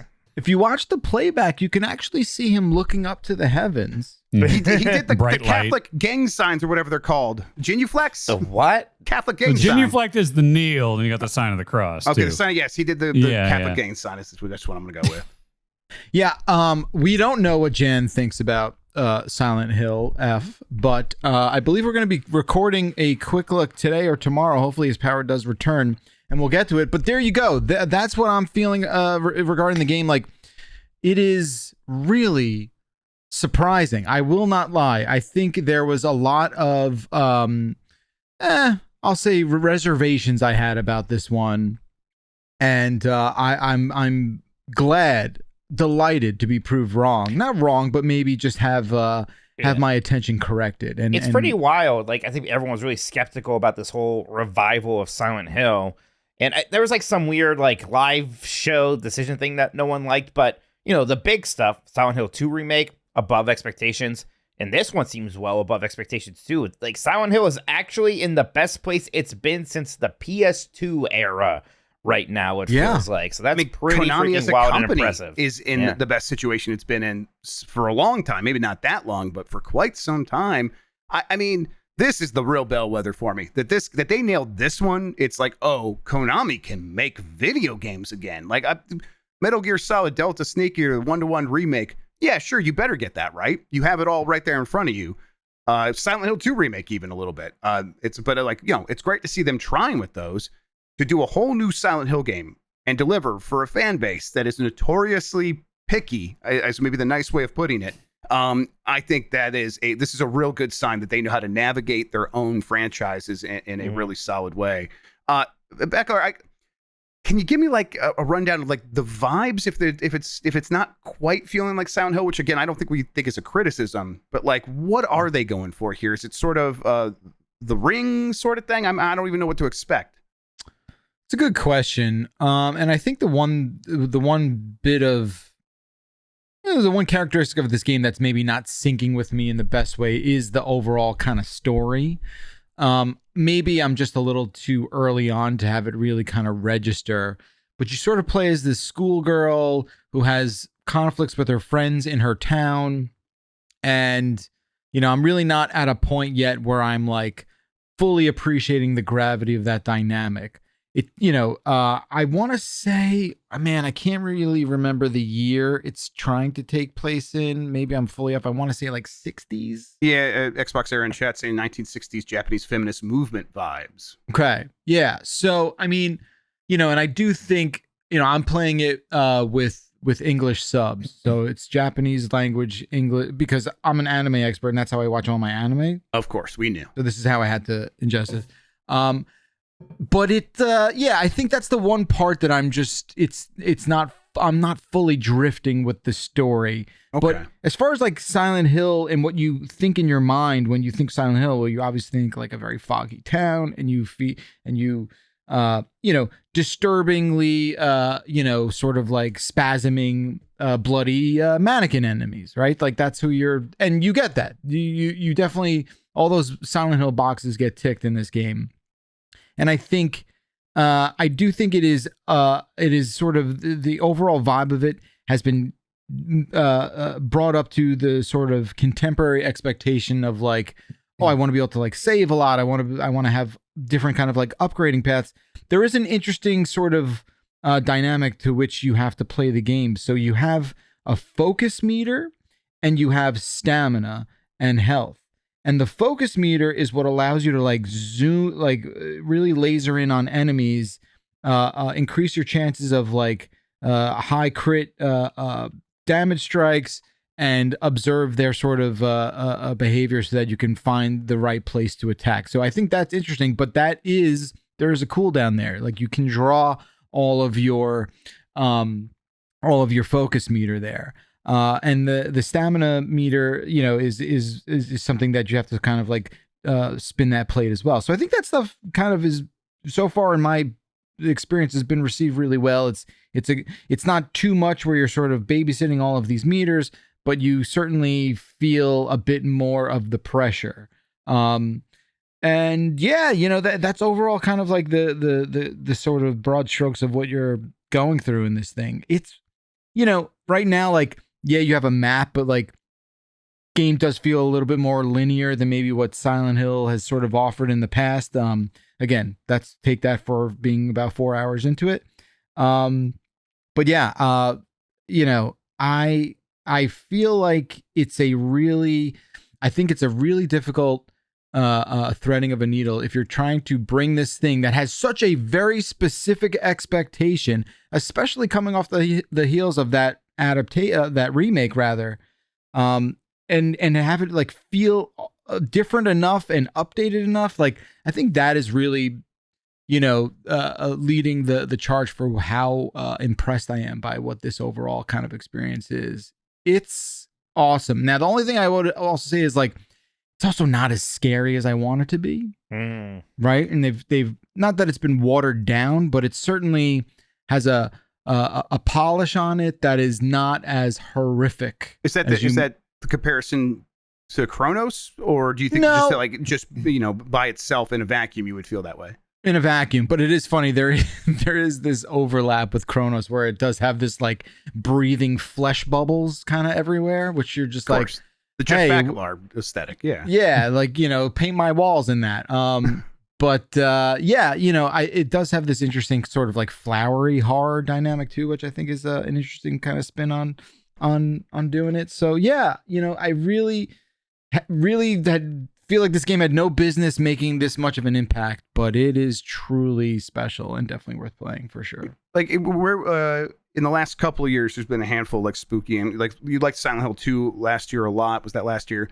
Yeah. Do you like? Is this like going to slot into a similar tier as that, or above it, below it? Like, what do you think? I think for me right now, it's right there neck and neck. I think. Especially to see, having gone through what I'll call areas, levels already, like almost a half a dozen of them now. I kind of know the cake they're baking, and I'm into it. And I'm getting what I got from that remake last year, and different developer and everything, right? But it's it really is doing it for me, and it's the best time of year to be playing this kind of game. Yeah, it has an 87 on OpenCritic. People seem to really like it. Seems like it's probably in position to be the new spooky game for this Halloween season, right? Which is kind of, I think Silent Hill 2 basically had that slot last year also, so it's just kind of smart to release these games around. Yeah, then. And maybe I'm playing it on PC. There are such striking visuals and character designs too. There's this one character you sort of follow, this fox guy, and he's got this mask that's almost sort of like stitched into his face, but not in like a gruesome way, but just really striking attention to detail and wardrobe and art direction. It's like really, really, really polished stuff. It looks phenomenal. Yeah, I have this one as well. I've been meaning to play. I've not touched it because I'm very busy, but it's not October yet. This does feel like one where it's like where I will be looking for a spooky game, and I'll probably end up picking this one, probably over Cronos. Yeah, I think if you're seesawing between the two, I think this is a no-brainer, really. I saw someone in chat ask this, and someone on Blue Sky, if you need to have any kind of like Silent Hill fluency going into this. Absolutely not. This is accessible in a really good way. So like that means fully standalone, or does that mean like? I think fully standalone. Okay. I mean, like, you will get tips of the hat, right? If you speak the Silent Hill language, but if you're going into this having no idea, you're going to be fine. Cool. Just as playable. Excellent. I'm glad you liked it. Hell yeah. All right. Well, I'm running the show now, so that means we're just going to talk about hockey for the next hour. No, we're not. That's actually when we come back after this break. Just kidding. It'll be the news with Jeff Grubb. Stick around. We'll be right back. Grubb, it's okay. Just look at it, okay? It's fine. What the? Wait. Dan, what are you doing here? Oh, wait, like existentially, or what do you mean? No, Dan, like here at Giant Bomb, covering games. Oh, what I do for a living. Okay, well, I'm here because of Game Informer. That's right. Way back in 1993, I saw Game Informer magazine and subscribed for the first time, and it has been a huge part of my life ever since. From working the register at Funkoland and selling subscriptions to starting working there full time in 2009, Game Informer has been there for me the whole time. They mean a ton to me. So it hurt me, just like I know it hurt a lot of you when the unexpected news came down not too long ago that Game Informer was shutting down. But, nay, fear not, I say. That's right, Game Informer is back, and with 100% of the staff that was there when it shut down. Now, Danny boy, I see that you're holding a magazine right there. Tell me about how that page feels.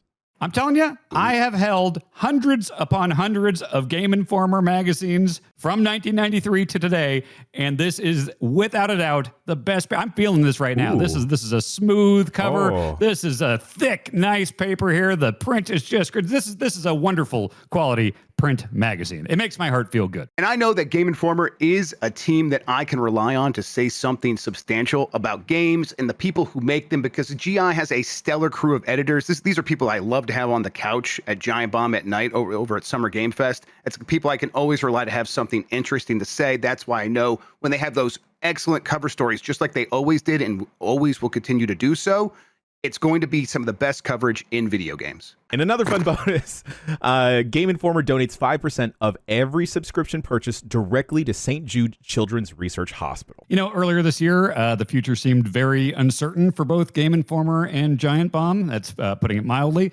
And as someone whose life and gaming hobby has been greatly impacted by both of those outlets, I am thrilled that we are both back and doing our thing online, in your podcast apps, and in print in your hand. That is right. Gaming news, reviews, everything in between sent straight to your mailbox every month. To subscribe, go to GameInformer.com/subscribe now. Magazines. All right, we're back on the Giant Bombcast. Folks, you know what time it is. It's time for the news. Jeff Grubb, take it away.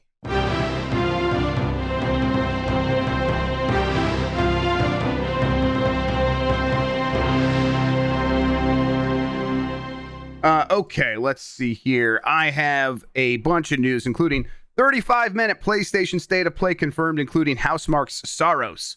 PlayStation will hold a State of Play live stream on Wednesday, September 24th at 2 p.m. Pacific Time, 5 p.m. Eastern. The event will last over 35 minutes and feature reveals and news from third-party and indie developers, as well as updates from PlayStation Studios.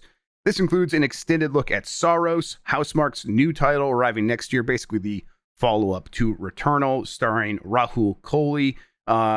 That's the one we got confirmed about. What else might be up there? They did say updates from other PlayStation studios. Did we hear about Fair Games? I don't know. I got to say one thing real quick. I like these. The reason I like State of Play still, even though they can often be disappointing, 35 minutes is such a breath of fresh air after so many, like, hey, Jeff Keighley's going to sit you down for 2 hours. And I was just about to say this. Yeah. Folks, 35 max. Okay? Yeah. Like, let's be honest. Unless it's Kirby Air Ride, and then we need a couple hours. Yeah. Two distinct 45-hour ones. Yeah. Yes. Yeah. By the way, my power almost went out while you were reading that. Are you serious? How does My lights power went- almost go out? Maybe Everything it's went electricity out. rapture. The lights went out. I heard beeping in the kitchen. The only thing that stayed on was the computer, and then All the right. lights came back on. So, okay, I haven't been raptured yet. I don't know. The second I talk shit about God at the top of this episode, Yeah, you fucked us, dude. Way to That was go. bad. I believe in God. now that is the clean read we've all been waiting for. I just don't think he's going to believe you the way you're like looking up, like, do you hear me? I'm panicked. I'm panicked. Yeah, Minotti's like, I believe in God. Oh, wait, I have a power supply backup that I forgot I used. Hey, yeah, State of Play. I kind of forgot about that Housemarque game. Grub and I are a little bit unique-ish in that we weren't super hot on Returnal, but I'd be super willing to play the new game for sure. Tremendous game. One of the best PS5 exclusives. That's Yeah, like also all true. 8 of them. Yeah, sure is. I know. I It's no love it, Ratchet though. and Clank, but yeah, sure. Oh, it's better than Ratchet and Clank. I think it's one of my favorite roguelites. Like, it's incredible. It's really good. I like it a lot. I'm curious to see what this Evolution one will be. I mean, I bet they get a lot of the stuff right that I didn't love, which is it felt a bit samey each run, and I bet this time they'll like look to the Hadeses and they'll look like some of the other ones that are a little bit better at offering up a variability in the builds, and they'll nail it. I'm really expecting them to nail it with this because the gameplay was all that stuff super solid, and the atmosphere, and now they have Rahul Kohli. That's great. I like that guy a lot. What else are we expecting to see at this State of Play? I think I'll just reiterate, I do think that God of War 2.5D Metroidvania game probably should show up here. That was supposed to come out this year. It's coming out next year now. Internally, that date moved. So I bet they give us an update on that. Between that and Saros, they could be like, that's the first party stuff, and then here's a bunch of partner games for 30 minutes. But they could also, this is where Wolverine could finally show up. Yeah, we gotta see something about that one. If not here, then maybe just at the Game Awards. I would like to see something here. It's been a while. We haven't seen anything since the leak. I think we all assume this is going to be their big 2026 game. So yeah, let's see a sign of life. Let's see something to get excited about with that one. Yep. I did put on the calendar for tomorrow. We should do a talkover of this happens. Yeah, we didn't have anything in that slot anyhow, right? So no. Well, we had a meeting, but nothing live. Right. Okay. Well, fantastic. We'll talk over. I'm looking forward to it. Nail these games. Make that God of War Metroidvania game look solid. I'll take that. That sounds like a fun time. And then, one or two surprises, and that'll be a good state of play for me. Fair games. There was that. I guess I should point out. There was a on GLAR, Gaming Leaks and Rumors, the subreddit for leaks and rumors. There was a 4chan post that got reposted there that Fair Games has been canceled, guys. That's where Sony announces everything is on 4chan. Sure. That's not true. Not yet. Listen, that game might get canceled. I don't know, but they've not canceled it yet. Did they remove the $? I keep forgetting that. They didn't. I think they made it bigger. They made it bigger. Is it all caps and $? Yeah. Okay. All right. Then they made the rest of the letters smaller and made the $ bigger. And that's sure. Yeah. Do you think it's a bad sign for the game if we don't see it here? Yeah. But I mean, I don't expect to see it here. Listen, I think that game does get canceled eventually. But that 4chan rumor is just a made up thing. That's not true yet. Okay. That's got to be a tough one. They have not canceled yet. They are still working on it, so maybe they have some intention of showing it off again. Maybe they just keep hoping that Sony is too concerned about Marathon to even remember Fair Games long enough to cancel it at the moment. Sorry, Sean in chat says, "Oh my God, it's actually in all caps with a $." It really is. Yep. Is that better or worse than Infamous? Like, that's my favorite stupid. Right? Is that a lowercase I for Infamous? Lowercase I-N, all caps famous. Yeah, but that was also maybe more of a product of its time. I don't know. You're right though. It is annoying. A rough one. Yeah. That's where I was proud to be like, we don't respect your style, guys. At Game Informer, we didn't either. It's like, no, we're just gonna write it like a word. We'll give it a capital letter. But I'm a grown man. Please stop emailing me about this.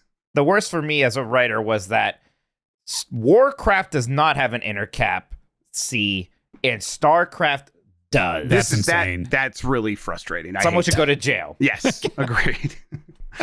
Microsoft raised the prices of the Xboxes again. When did Microsoft start wanting to when did they start caring about making money on Xbox? When they had to start spending more money on AI. Like, it literally is that simple. They we want to put the money that we are making into AI, and it turns out that's actually getting kind of expensive. And we can't just for being a $2-3 trillion company, we still have to earmark this money from somewhere.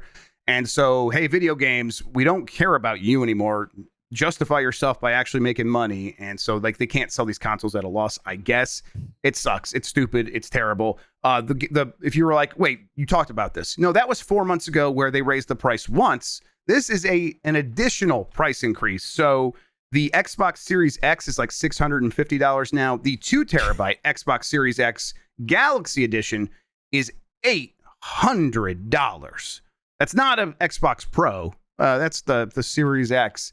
$800 for that thing. Oh my God. What is the mood among because for most of the last, 20 plus years, there have been, very much Xbox fans, this is my brand, like any console has, is the fanboys. Are they, it's grim. I don't know, is it grim? They're not telling themselves things are great or? Sorry to interrupt, Grub, but if you're a fanboy and you're that brain broken, right? You're okay with just being hey, tariffs suck, I mean, it is. This is just the United States where this happened. It is tariffs, but you're right that you have to read a layer deeper than that. If you are serious about selling consoles, if you are in this business for the long haul, you have to sort of take some things as the cost of doing business. And Sony's doing everything they can to avoid raising prices, right? They like did that lower or the reduced version of the PlayStation 5 in Europe. Has a smaller storage in it. Nintendo keeps raising the prices of accessories to nickel and dime their biggest fans and stuff like that. And Microsoft's like, we don't really care if you buy an Xbox. Maybe it's kind of a hassle if you do. And that is pretty apparent now to everyone, including the biggest fanboys. And I think they have talked themselves into being like, we believe in the new strategy of putting things out everywhere, and Xbox can live on as this platform that is on PlayStation. I don't know how much they believe that, but whatever. Because even back a year ago or so, Jeff, when you were first saying like, hey, Gears of War is on the table to go to PlayStation, and like at that point they still had kind of fight in them, the fanboys, to get mad about that. They wouldn't get mad about that anymore if there's something similar coming out. If Halo gets announced for PlayStation, has that happened? Actually, I can't remember. No. We got Gears now. So. Yeah, we did get Gears. Yep. But if Halo it will not be the same thing. People will just be like, yeah, this is what this company is now. Nobody would be surprised. No. For the most part, yes. For the most part, no one would be surprised. Yep. Sure. Yeah. It feels like the death throes of a dying something, because there will be Xbox publishing for sure. They're doing, they have Call of Duty, they have Blizzard, they have these boxes, and it is just like, they talk about a new console, but I just have such a hard time imagining what that looks like, what the sales pitch for it could possibly be, let alone what the price for it is. I almost wonder if they're going to go through with it. Are they really going to actually make a next gen Xbox right now? And if they do, like, is it super boutique? Is it a $1,000 console just for the true diehards, the ones that will shell out any amount of money for it?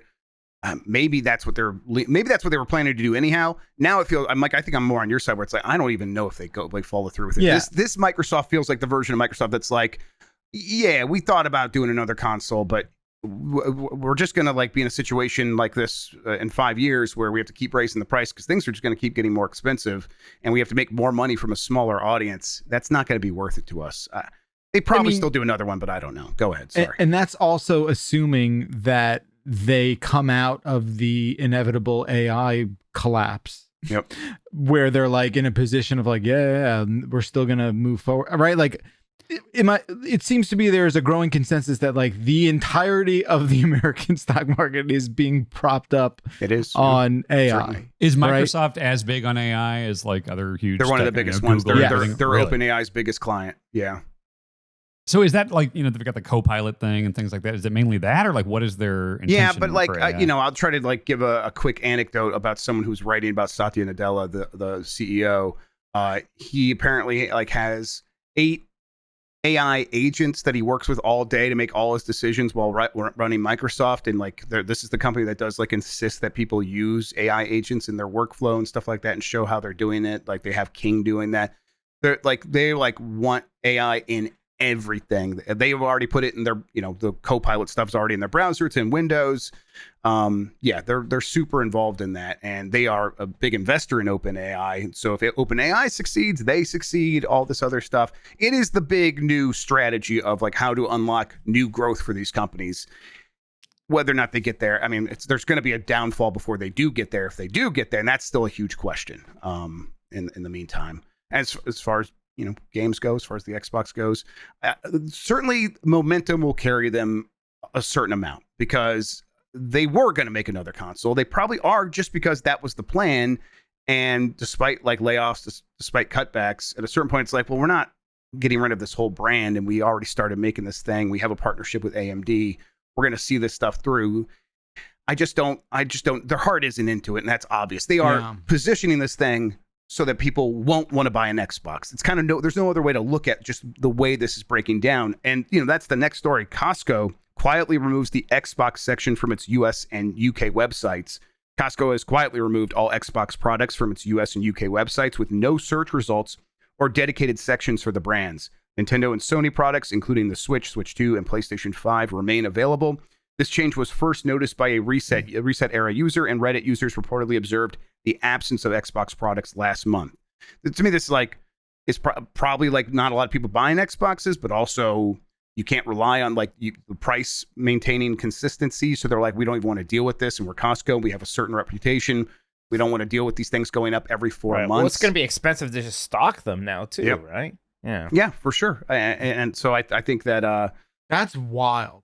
right. But I think this is like this is telling the whole story here to a certain degree. It's like they are not happy to be in this business, it feels like, and certainly they don't seem to care to fix that, or if they did, that is long gone. Do you think it's more likely that 10 years from now Microsoft is in the current Sega situation or just out of games? Well, no, they so it's very different from Sega in terms, because they have two of the biggest games in the world: Minecraft, Call of Duty. Honestly, they have World of Warcraft. They have Candy Crush Saga. They have things that print money, and many of those things, Call of Duty, Minecraft, especially World of Warcraft to a certain degree, they are platforms unto themselves in an era where the video game is the platform. Kids do not think of Xbox as a platform. They think of Fortnite and Roblox and Minecraft as the platform where they go in and they find other games inside of the game. Microsoft's got a pretty decent head start there. So they're I think that is their vision of the future is we will have the software as a service, the product as the service, and not the hardware. And so they are trying to push these things so that they can be in a situation where they can maybe put an Xbox store on any device, including a PlayStation or a Switch, and get the full 100% of the revenue for selling something without giving a cut to these other companies. They're a long way off from that, but that's the way regulation is going, at least on cell phones. And I think Microsoft will eventually try to argue maybe something similar should happen on consoles. They'll still be in games. They did invest a lot, and they stand to make a lot of money from these things. It's just not the future is not the console business in general, and especially for Xbox. Maybe future more, we're getting the Xbox branded ROG Ally, right? Yeah. Or things that are Xbox branded. That next console might basically be a glorified PC, stuff like that. Yep. And don't worry, Dan, when all of these companies take their losses with AI, we will bail them out. Yeah. Giant Bomb? I don't do that. I'm voting against that. All right, let's keep going Scrub, here. that really was a dagger for you.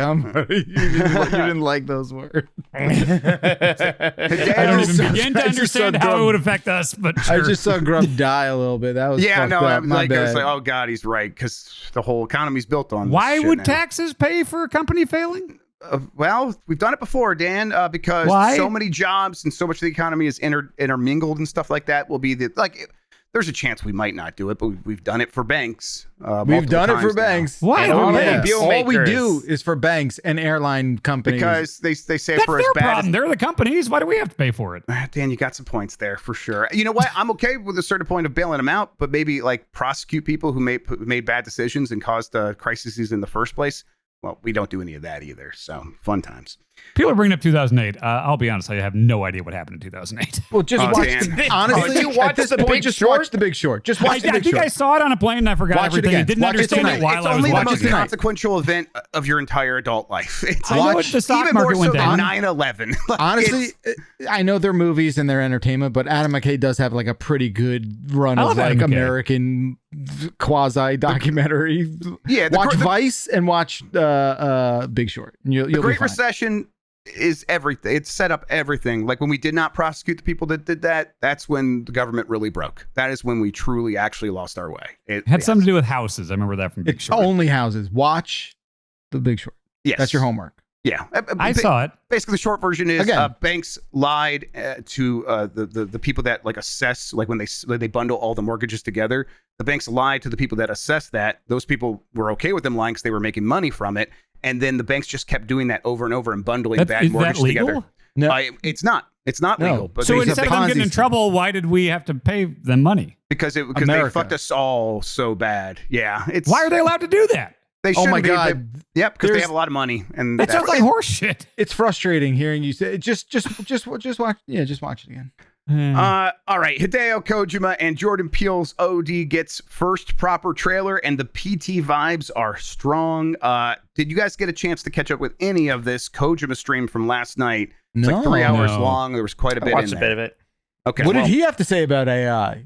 He has some idea. He's like, it's going to make it cheaper because I don't have to pay as many people to make games now. For real? I was kidding. Oh all your heroes. Oh, okay, Mr. fucking Disney. No, you're Battler, let them fight. No, Yes, they brought Boosters, it back. I'm It's stepping okay. Yeah, you're right.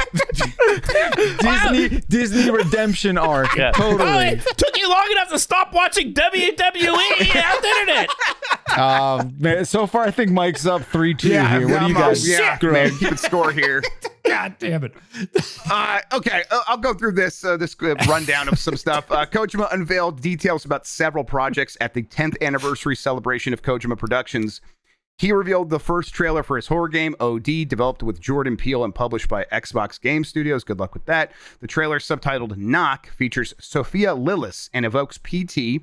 Like the trailer's like she is supposed to go light some candles to do something. Like there's a card that says light the candles to do something, and it's like grayed out. It's like I like the redacted stuff, all Yeah. the blurring and stuff. Like that was cool. Yeah, it's a cool effect. And then she lights some candles, and then some hands come out and grab her, and she looks super scared and looks kind of awesome. And it does have strong PT vibes. And I'm like, oh man, Kojima doing a scary game actually is something we still have not really had. This is exciting. The close up on the face, Yes. like oh my god, with the eye movements and stuff like that looked fucking Oh, awesome. this looks cool. Yeah, it does. awesome. Yeah, it It looks looks really cool. And I love PT. PT was so PT's my awesome. favorite. Yeah. So if he's going to kind of keep going with that, that's exciting. Let's see here. That it has evokes Kojima's canceled Silent Hills. Kojima mentioned scanning real world scary locations and joked about scanning a ghost. He wasn't joking. He was also not joking Yeah. at all. He also Hell shared yeah. updates on his The sorrow. PlayStation tactical espionage game Fizzant, a spiritual successor to Metal Gear Solid, announcing Charlie Fraser, Ma Dong-seok, and Minami Hamabe as cast members. Additionally, Kojima Productions is collaborating with Niantic on an AR game described as like the real world Death Stranding. Finally, director Michael Sarnowski provided details about the Death Stranding movie from A24, stating it will tell a new story with new characters within the game's world. They had a lot happening here. I guess, Dan, how are we feeling about Kojima Productions? I'm very curious about OD.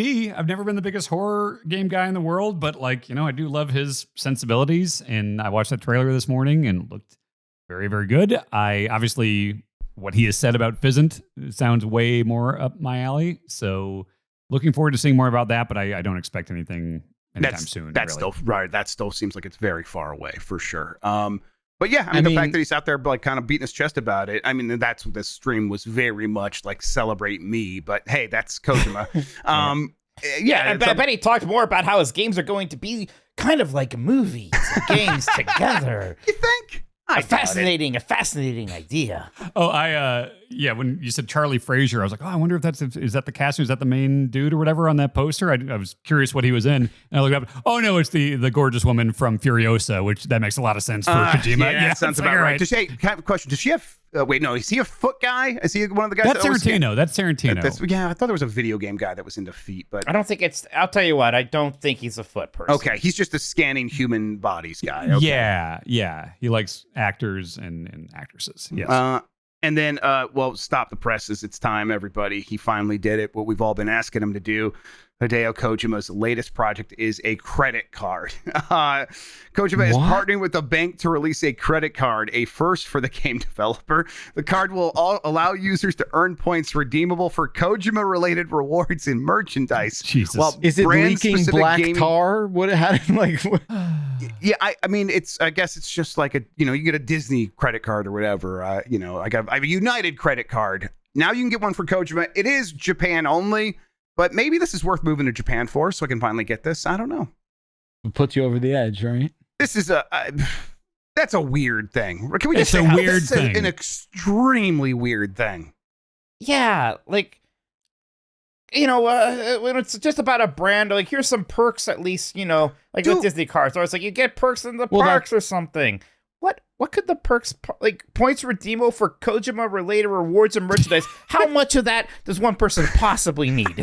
I mean, listen. Yeah, I was gonna say like. And none of it should be Metal Gear. Like, I'll take all the none of Kojima those you things- got. I don't need to get a credit card from the guy. None of the Kojima rewards can be Metal Gear related. That means somewhere out there is a person who's going to be like so deeply in debt, in Kojima debt, right? Like, just is going to have like 40% interest on purchases made with their Kojima card. Why can't he just get a used car dealership like Mark Wahlberg or something, or start a restaurant? Yeah, start a restaurant. John Elway.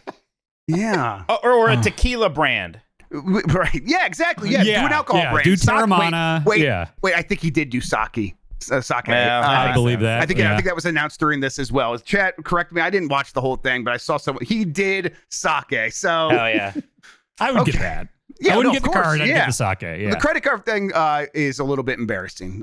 Being in bed with a bank is always kind of like, man, there's so just nothing weird. You less know, cool. the banks caused the 2008 financial crisis, so Exactly. you got to be wary, right? And now, yeah, and He now they're working doesn't with need to Kojima. do this. That's what, right? Like, Yeah, I don't know mean, what he doesn't he's- need to do a lot. Let's be honest, but I bet it's real good money, just like all those people doing the gambling ads. Like, I'm like, sure. Oh, the Fucking DraftKings stuff. Every time I see DraftKings- like Kevin Hart or yeah, someone Kevin doing Hart, that like stuff. Kevin Hart, yeah. you need the money. That's like, no, No, they he probably does not. And John Hamm's like in every bet EGM or whatever it is. It's like, oh my god! But they pay him enough that people just look the other way. All right. Konami polls fans to get their thoughts on which Metal Gear game it should remake next. Basically, survey went out and they had a bunch of questions about Metal Gear. A lot of innocuous stuff, but one question caught people's attention. There was a list of games saying, hey, which of these, and mark as many as you want, do you want to see a remake of? And it's basically every Metal Gear game ever, from MSX games, not the Acid games, but just about everything else. And people are like taking this as a sign as this is Konami's long-term strategy, which I think is a safe assumption. So let me ask you guys, what do you expect and what do you think they should do? Yeah. This is what I want them to do with Metal Gear. You know, for all the calls for like, oh, they're going to start making new Metal Gear games or whatever. I don't want that. That story's been told. They would not, you know, the remake, they did a great job with that. Keep doing that. Have Delta be the remake branding and then go on, I think, chronologically through the Solid series, I think. Not, I don't know, Phantom Pain's too new and too big. But I they think could you go on, actually put the ending back in if they did Phantom Pain at least. if they Just have all remaster the it. actual like Kojima stuff, you know, Yeah. like don't Well, make up your own they thing. showed it in that one like special feature. They have all the recorded dialogue and whatnot. So. Yeah, I'm thinking do it right, sure, but I would want one next, like a faithful recreation of one, not a. I like Twin Snakes, I'm a defender, but like, do a 3 style remake of 1, then 2 is what I would want, and then if they want to go crazy, 4, but down the line, you know. I agree. I don't want them to make a completely new game, but that's why I think it's so interesting that you have just Metal Gear 1 and 2 MSX here. games. Yes, because you can do so much with those. If you remake those, what's not? See, I'm a little surprised this doesn't come off as the slam dunk it seems to be to me, because you It is a slam dunk. remake those games, and you basically are making new games, but you're still following the story and plot of those. But Yeah. when people say that, because I hear that brought up a lot, like, are you imagining like a Delta quality Yes. of graphics, like Resident 3D? Evil 2. Okay. I mean, yeah, I guess just use. I mean, there's not that much dialogue and stuff in the MSX. Right, but that's why games. they that's why can you. make it- That's why you get to kind of work with it. You get to develop those characters more. Yeah, I just kind of don't. I like the faithfulness of 3, and like I don't like the idea of non-Kojima people writing Snake dialogue and everything. You know, It's gonna happen. It will happen. Yeah, you think so? Like maybe not a full new game, but they will find a space like this, like an MSX remake, and they'll have to do it. And all I right, think they'll try to I'll prove write it. themselves. All right. Yeah, I think I don't think they go there first. Honestly, I think they just do 2 next, even though Yes, it's I agree. chronological, because that's another PS2 one. A lot of the tech they did to remake 3 is going to slot really easily into a Metal Gear Solid 2 remake, and maybe then they'll do 1 at that point. It's But a little why do weird 2 then chronologically. 1? Like I think you do 1 then 2. They might do 1 then 2, and I hope I don't hate Twin Snakes. I think I like it less than you. I think that just kind of shoving. I would some never of want this- to play Twin Snakes again. That's all. Yeah, I played through it once and it was okay. If they remake it, I hope they remake it more thoughtfully than just kind of, up-resing Twin Snakes or throwing in the mechanics that Twin Snakes did, like first-person aiming, without rebalancing the rest of the game around that. So, like, oddly enough, I think it's actually a lot more work to remake Metal Gear Solid 1 than it is to remake Metal Gear Solid 2, which is just one of the reasons why I think they might just do. I mean, 2 just right shares away. a lot with 3. It was on the same console, a Exactly. lot of the same mechanics. Yeah. Yeah, so I bet, those will happen. But I don't know. I was, I get you, Dan. It's going to be hard for people to ever see the non-Kojima Metal Gear game. But I do think if you're going to do that, I would much rather see Metal Gear 1 remade than here's our Metal Gear Solid 6. And they could do it with Hader. Obviously, Hader's was at the Konami event that I went to in New York. Like, he recorded some new dialogue for Delta. Like, there's a character kind of fun. Should have been in 5, right? Like, even with all the the lore reasons why the voice is different.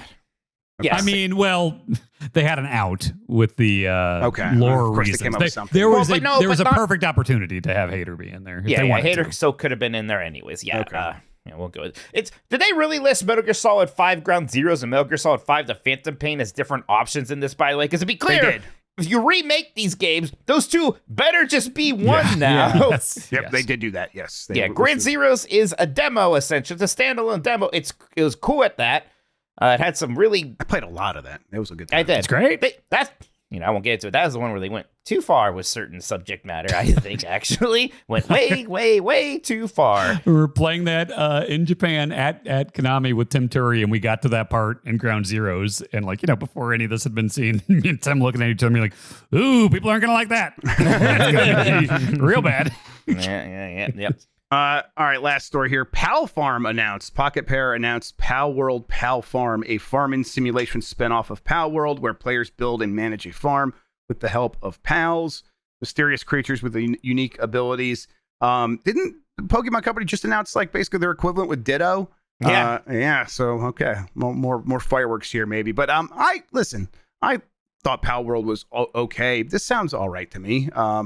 It makes a lot of sense that they would do it, though. This is a genre that a lot of people are excited about. Sure. That's pretty good. All right, that's the news. Hand the show back over to Bacalar. How am I supposed to follow that? I don't know. This is what he does. Tremendous stuff, Mikey. We'll be back with emails on the other side of this break. It was the wind-up. That's what really got me. I know. Man, sometimes he really knocks him dead. I don't know how he pulls it off, but he does. Back after this.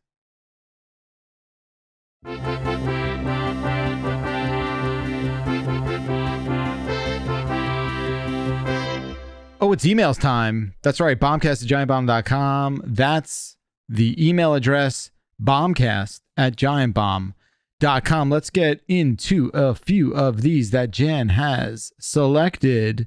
First one is from Mike. What's an old game you love that, were it to receive a sequel, wouldn't need much beyond a modern scope or control scheme to be an all-time banger? My answer is General Chaos, a strange real-time squad battling game for Genesis. All it needs is a little time in the sun to grow. It would bear many fruit. I don't know what that game is. I rented that as a kid for the Genesis, and I thought it had a cool cover and a cool name, and then it was like a real-time thing and not like an action game, and I had no idea what was going on. I think there was a cursor, and so I just freaked out. Oh, yeah, that would scare you. Yeah. My answer for this is Crimson Skies, this really neat kind of like World War II or 1-ish era fighting. Yeah, I played a lot of that. History thing. Yeah, it's super cool. It has a really neat, fun kind of serial style to it, so it just stands out visually. It's a great game on the Xbox, and even on the Xbox, it was kind of like a bit open in a way that I think would work really well now with just some modern graphics and some slight tweaks. It's always one that I wish they would have gone back to, and now that they're in this kind of position where they seem to be winding down a lot of initiatives to make new games or bring back old franchises, right? Like, when was the last time they tried to bring back an old franchise? Perfect Dark and Fable. Perfect Dark was canceled. We'll see if Fable makes it. So I don't know. I'm not holding my breath for Crimson Skies lately. And that was because it was very Rocketeer coded, right? Is that a huge part of it? You have Dark Void guy? Yeah. Well, I love that, man. I really do. Wait, or Dark Sector. Well, Dark Sector was with the glaive. And Dark Void was the jetpack. That's the vertical Capcom. Gears of War. Dark Sector is basically Gears of War, right? Well, yeah, it was like a stop and pop kind of thing. Yes, but you're so was Dark Void. Dark Void's stop and pop. Who can remember these things? Yeah. Mine is Gunstar Heroes. I think you could take that game pretty much as is, give it a.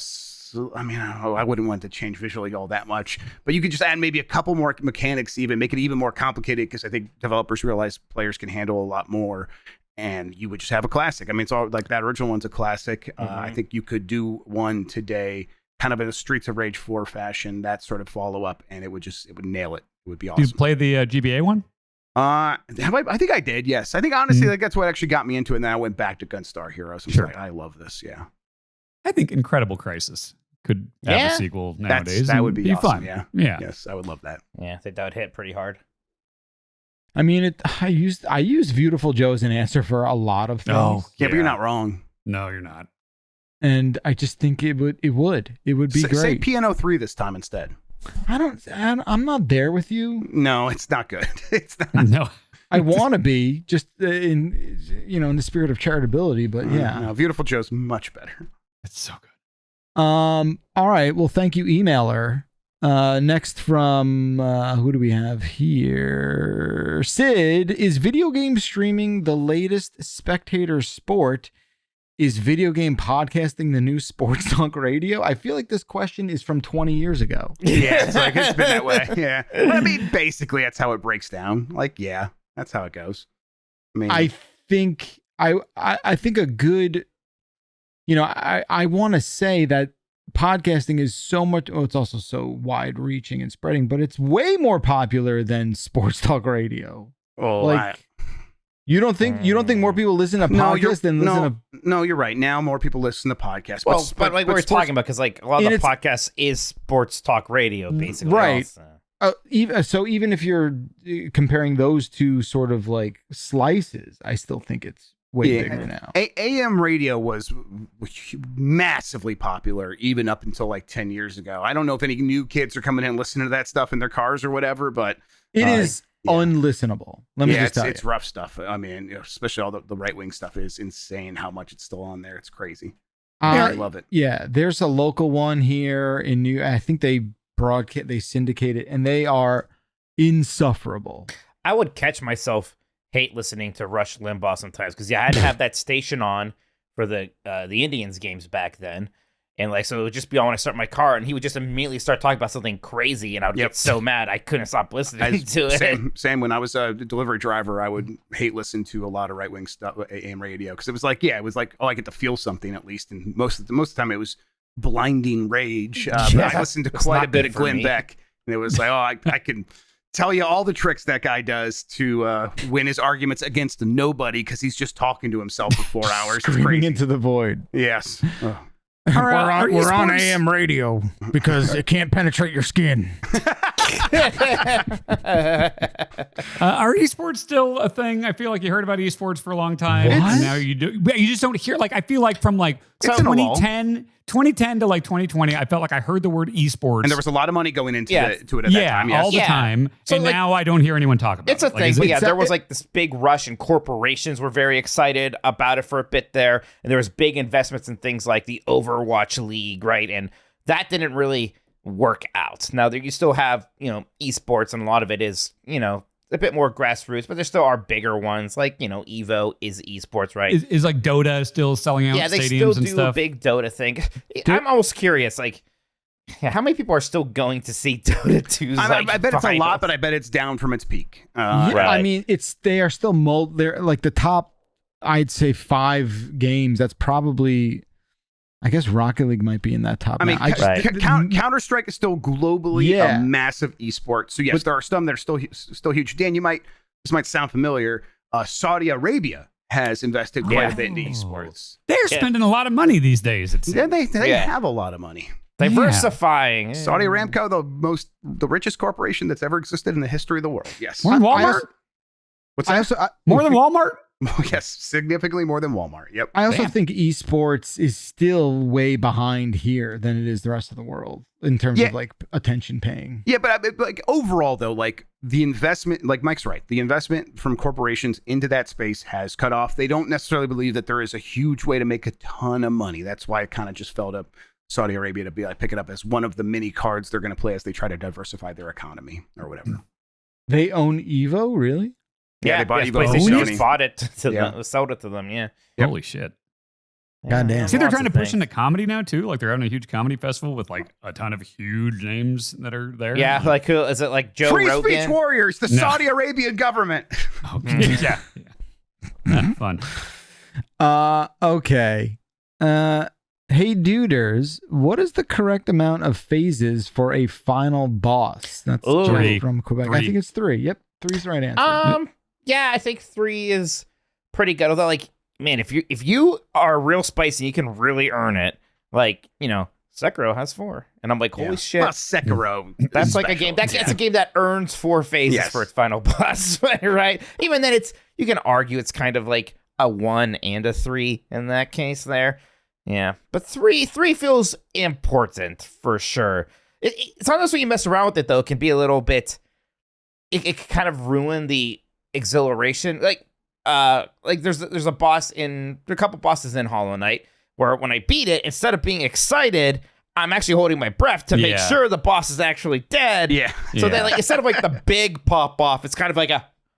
Yeah. Yes. Okay. All right, waiting for some bullshit to hurt me. Yes. Now, is there a distinction between like Silksong does it a lot where there's like 3 phases, but like the boss itself doesn't look different or anything, and then the one where it's like the boss like a form, like a phase and a form? Those are still phases, but you're right. There's a distinction there for sure. Yeah, there's like a Ganondorf to Ganon is like that's not 2 phases of the fight. That's 2 forms of Ganon. Yeah, but it's a phase. It's both. Right? I think they're all phases, but there is an extra distinction between there for sure. Yeah. Sure. Yeah. Well, Ganondorf's just like N64. You kind of fight him. Then there's like a sequence. It's 2 very different boss fights. So in that case, that's just 2 boss fights. But sometimes it's in the same one. It's like, blah, like I sprouted 2 heads and now this is happening. Like, even Wind Waker, because first you fight the beast form, but then there's like a little wall. You can't climb up the tower a bit, and then you fight just human Ganondorf. I love. I don't know. I think it's actually very interesting the way people design bosses and encounters like this. I think it's such a distillation of game principles. I find super fascinating. Like RE4, the guy that looks like me in the farmhouse or whatever, where it's like he's just walking around being a tall weirdo, and all of a sudden he's just like a Spider-Man. Like I like that. Yeah, that's great. Or even when you're doing Krauser, because at first it's just like dudes with knives, and he becomes more and more of a monster. He's got feathers now. Yeah, yeah. I do like that stuff. Ooh, I like a good boss fight. Again, like no spoilers, but I quite enjoyed Silksong's final boss. I thought it was a very fun encounter. Very fun encounter. All right. Well, thank you, emailer. The correct answer, just so we're all keeping score here, it's 3. It's 3.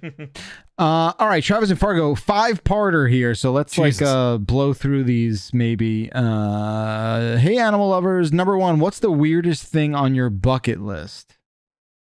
I used to think I wanted to own a monkey by the time I was 50. I don't think that's allowed. No, I've seen several documentaries and stuff now, and it's not in the cards. It's just like not a good idea for many reasons. Yeah. What about a raccoon? I want to have a raccoon. I think they're pretty cool.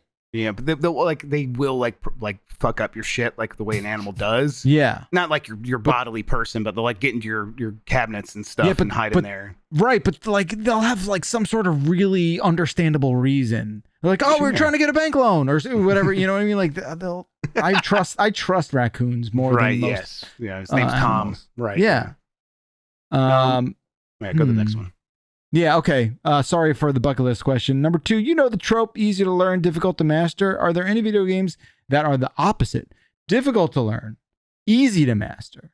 Does that even make sense? I don't know if that makes any sense. No, I get it. I think a lot of roguelikes are kind of like that, where once you kind of understand it, or you kind of grok it, then at that point, getting the rest of the way isn't too difficult. Yeah, but I think that's probably like, are you mastering Spelunky unless you do like the very hard thing of getting to Olmec and stuff like that? And that's still, it's execution. So I don't know. Yeah. I guess I know what you mean. Yeah. This question works for like almost not video game things. Well, maybe it does. Like riding a bike, right? When you're learning to ride a bike is difficult to learn and then easy to master. Yeah. Yeah. Then you're grinding and doing literally never forget. You literally never forget, right? Mm-hmm. Like it's like 9/11.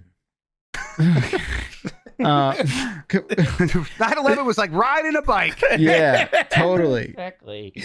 Also, I would argue things like pinball, where like you try and nail this shot, and you're like, man, I can't hit the shot. But then once you know how to time it, you can hit that shot regularly. That's the best we're gonna do here, I think. Number 3, I want to give a special shout out to Indiana Jones and the Great Circle, a game I didn't like that much. Good thing you're shouting it out. But it did something better than most AAA games these days. It made the in-game font easily readable from a living room's distance away. What's a game you didn't necessarily love but had a standout feature you want to applaud? I will also say real quick, the font in Silent Hill F, awesome. Good. Yeah. But this is I don't know if this lands with anyone. This question. I'm trying to think. Yeah, it's a good.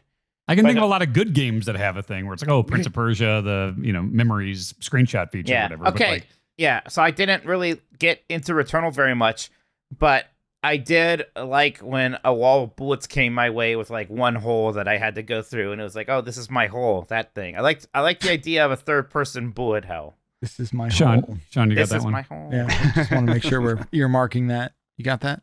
Okay. I'm trying to think. I'm sure there's something I liked in Red Dead Redemption 2 that like game I didn't fully jive with, but like I don't know. Has a Did lot you of like? cool- Come on, you had to like Arthur. He's a good. yeah, he's a well, good yeah. character. Of course, I like the well-written character. I never had any issues with that, but that doesn't feel like it's in the spirit of the question. But I like the horse's balls shrank in the cold. That's good. Did they really? I guess so. I don't know. I never looked. But that's probably right. I think that's exactly. they did that. Yeah. yeah. What song or sound do you hear and instantly know you're in for a great time? Sega. I think I like a good vocoder. The bong from Taco Bell. Yeah, that's a good one. That's my Xbox One X did that when I turned it on. Yeah. This is another tough one. Is there a hockey sound? What's the hockey? Does this hockey have their version of that skate NBA on sound? ice? Yeah, but like there's like the NBA like dun dun dun dun dun dun dun. Is there a hockey No, version I of mean that? for me it's gonna be funny. It's the smell. Like I just smell the smell hockey. of hockey. I can Yeah, smell smell hockey. of like sweat and pads. Yeah. Yeah, like Yeah. just when you walk into a Rubber. rink, you know what that smell is, and you're like, all right, I guess I'm playing hockey. The locker room hot dogs. I watch a lot of old wrestling because of Deadlock homework, and when you hear the glass shatter, it's just like, well, I'm gonna like this segment. Yeah, sure. This is just gonna be a good time. Mm-hmm. Yeah, there. I recently rewatched the pilot to Pee-wee's Playhouse, and there were like 12 sound cues that triggered me from a really positive nostalgia point of view, and I think like that does a good job answering this. I know this is coming from me, but I just recently rewatched the pilot to Pee-wee's Funhouse or whatever. That's a pretty great sentence. Mm-hmm. You're living a good life back It was there. his Playhouse, not his Funhouse.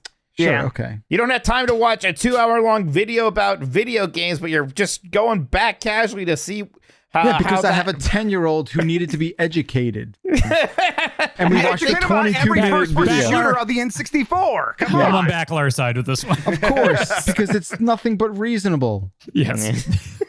Honestly, if you haven't gone back and watched that, there's also an incredibly high quality version on YouTube of Pee-wee's Playhouse, the first episode. Okay. It's tremendous. Finally, Travis, did you hit up any good yard sales this summer? I did not, although I skipped an opportunity to do that. I do like that stuff. That is fun. I noticed a flea market on Sunday I had never seen before, and I almost went in. I think I'll hit it up next week. And I don't usually go to garage sales. I don't know. I don't like going through people's stuff. It's a I little like it. weird. And they're there while I'm doing it. Yeah. I went to one. I was just walking around the neighborhood last week, and I saw somebody was having a garage sale, and I just walked in, and it was just like an old couple sitting out there in their lawn chairs. And it's like I walked into the garage, and it was that smell that like instantly it was like, this is grandma's basement. This Mothballs kind This of thing. is that like what is that smell? Though? Is it just Musty. must? Is it like it's must, but is it not the mothballs? Like the smell of like you put these balls down so the moths don't eat the clothes and stuff like that? I've never known anyone that's actually used a mothball. Everyone always talks about mothballs. Mostly old people. Yeah. But old people now, do they do it? Or was it old people when we were kids? I've had, God, what did I get delivered? It was a nice jacket from a video game company, and I think that they must have had it in storage, and I think they must have had it mothballed so that moths wouldn't eat all their stored clothing and stuff like that. And even modern day old people do mothballs? It's not just like when we were growing up. It's something that people just need to do so moths don't destroy their clothes. Like, yeah, it's a thing that still happens, so you don't need to be old. Like, but old people have a lot of old stuff just sitting around for a very long time, so they are especially susceptible to it. This isn't like an old person idea. It's like but Chad is saying that there is an old person smell that which death. I just don't want to think about it. You know, I don't want to think about it. I've spent enough time in Florida. I don't need to think about it. All right, very good. Listen, we'll do maybe one. Oh, we'll do this one, and then we've got a quiz that we can do, and then we'll be out. Okay. Well, I got some super chats too. Excellent news. Patrick from Illinois. Hey, yo, duders, long time, first time. Before I get to my question, just want to say how much I appreciate the work you all do. Thank you very much. The Bombcast has been a staple on my commutes for over a decade, and I'm glad you are still going strong. Anyways, in episode 908, Sean mentioned playing old games on his fancy new handheld with achievements. Is an achievement set developer on Retro Achievement the name drop not only made... Oh, I'm sorry. As an achievement set developer... He's developing achievements on sets. Retro Achievement. Yes. The name drop not only made me excited, but it also made me wonder. Do you all think achievements adds value to a game? If so, what do you look for in a good achievement set? Fun and interesting challenges, a reward for collecting everything you can in a game, recognitions for grinding to level 99 in Final Fantasy IX. And finally, if you could replay any game from your past with achievements, what would you pick? Thank you, Patrick. I think my favorites are the ones that, like, you know, give me a reason to continue playing a game I like in a way I wouldn't normally play it. That's it. You know, and it's like, I used to be, you know, 360 era, just going for every achievement for every game and playing Avatar for the easy 1,000 achievements and all that stuff. Nowadays, it's more like, okay, I love Astrobot. I don't want this to end. I'm going to get the platinum here because I'm loving everything. So just giving me an excuse to, like, oh, go find this little Easter egg or play this one level in a certain way or don't use this weapon for this thing, you know, it's just a way to extend my time with my favorite games. Yeah, I mean, I still... The only achievements I can still remember really caring that much about getting excited for were Crackdown ones. Because, I don't know, it was early and it was fun. It's a good one. But it's like, you know, jump off the tallest building. Even though I liked it there, like now, and I'm not much of an achievement person, but like now I would rather just get one because I actually did something difficult in a game. Like, you know, sure, grind to level 99, Final Fantasy 9. I guess I kind of resent a little bit that they have to design these things to make sure that people can generally get them, because so many people do like getting platinums and whatnot, that you almost have to balance around that. And I'm like, maybe, you know, make it so that some of them are really stupid difficult. And if I want to go for that, go for it. Which, again, I think the platinum hunters, sorry, Dr. Ryan, would absolutely hate that opinion. I like when they really fuck up with them. Like, this doesn't happen as much anymore, but like, was it Prey on 360 that had a multiplayer achievement for like doing a team kill? So it's like, what are you doing? Like, everyone's just fuck, like every match, everyone's doing team kills and stuff. Right. Yeah. And then they would do fast. the ones. Yeah, there were the ones that were like good in theory, where it was like the viral thing of like, you know, beat a developer at their own game or something, or someone who has beaten that developer. Right. You know, like, Yeah, like, I like that idea. Where it's, it's going to be this rare thing, but then it's like just over a certain amount of time, everyone's going to have that. You know? Yep. Yeah, it's difficult, right? Like, I don't really know the best way to go about it. For retro games, though, I think games is great. Yeah, I think it's neat. And again, retro games, I don't think you should make it too like weird, like idle your character for 10 minutes and Sonic the Hedgehog. You know, I don't know. I think it should generally just be tied to playing the game, maybe doing specific challenge rules. Like if it was Mega Man, I would want an achievement if I beat the game Buster only, if that's possible, sure. right? Yeah, or you know, Resident Evil 1, you know, knife run, stuff like that. Yeah, exactly. Things, or, you know, just the plasma cutter in Dead Space, that kind of thing. This is why it's like, I'm with you guys where it's like I'm mostly not interested in achievements, but for retro games I've been a little bit more curious. I've signed up for retro achievements a bunch of times, gotten some, but retro achievements also has leaderboards stuff in it. And that's I'm always way more interested in that. Give me that 10 times over 10, because that, like I said before, that feels like a real achievement to me. That's like beating everyone else who's playing this game. That's something. So if combine those things, so I at least have the option to do leaderboards instead, that would be my choice. Does anyone have a game here for like what game would you replay from the past with achievements? You can now, with retro achievements. The only reason I haven't gotten more into it is because like with all the little like handhelds and stuff I have, I do set up retro achievements when it has the option. But because I'm playing a lot of handhelds, if I'm like on a plane, sometimes I'm not going to connect my like Anbernic to the plane Wi-Fi, Right. So it's like, I'm going to get further in the game, and then it's not going to sync that achievement. So it's like I never like fully dove in, but like I like the idea of them. Yeah. Eternal Darkness with achievements would have made that whole experience a little better. Yeah, you could have ignored us while we were like goofing on you. You could have just focused on the achievements. I would have had something in my corner. Right. Chat does bring up that Megabonk has leaderboards, and the one I see on the main screen is always just like number of kills. So it's just like, how much have you played Megabonk? Yep. Yeah, that's what I was imagining. Like, I bet the people on this top 10 list are playing it right now, and they have been for like the last several days. Yes. All right. Thank you, Patrick. Final email is going to be a quiz, and it's from Josh in Georgia. After this, we'll get the super chats. We'll be on your right. Fantastic. Howdy, duders. I was moving recently and found some old Game Informers, and while flipping through them, I found a top 10 list of the best video game weapons. And I know how much you fellas love quizzes. I thought it'd be fun to see how many you can name. FYI, this is from issue 169. That's May of 2007 with the GTA 4 cover story. Holy shit. Master Sword. Okay. Yeah. So this is a couple years before I was there, so I don't have an advantage. Right. Master Sword, definitely. So there are. Do you have the key, Backlar? I have the key, and I deleted it from the run of show, so there's no cheating. Okay, great. There are 10 weapons, and the Master Sword is not one of them. Oh, okay. Okay. Hey, turn off chat. I want this. Yeah. This gotta be a shoot. I will cover chat right now. Let's talk. Do we get so many strikes here, you think? No, I think we just see if we can do it. Let's just say we'll collectively. Let's see how many guesses I think 3 strikes starting after the Master Sword. What year is this from? 2007. Okay. You think Whip from Castlevania? I don't think they're gonna do Vampire Killer. Maybe they'll do Soul Edge. No, Master Sword's not on there. I'll tell you what, it's throwing me off that Master Sword is not one of them. Okay, wait.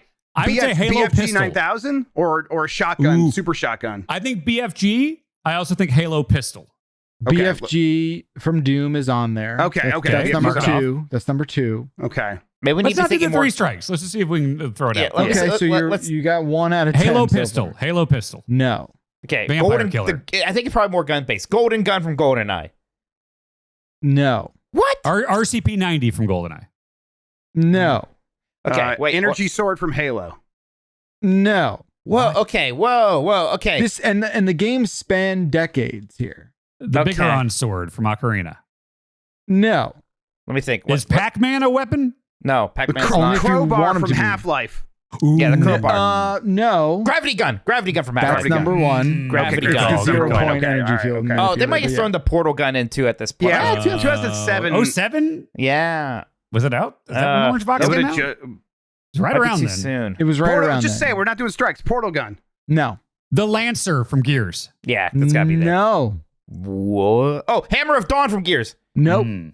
I know. Spread gun from Contra. Oh. Very good, Grub. Nice. Yes. Really? Yeah. That was number on 9. Is there any Mario, like, did they do anything like Fireball or anything like that? No. There's Okay. a couple goofs, but that's about I don't know it. if happening. What about the Blades of Chaos? Yes. Blades of Chaos is number 8. Nice. God of Okay. War. Oh, the Keyblade from Kingdom Hearts. No. Get out of here. No. What? Come Devil on. Bringer? The Devil Bringer?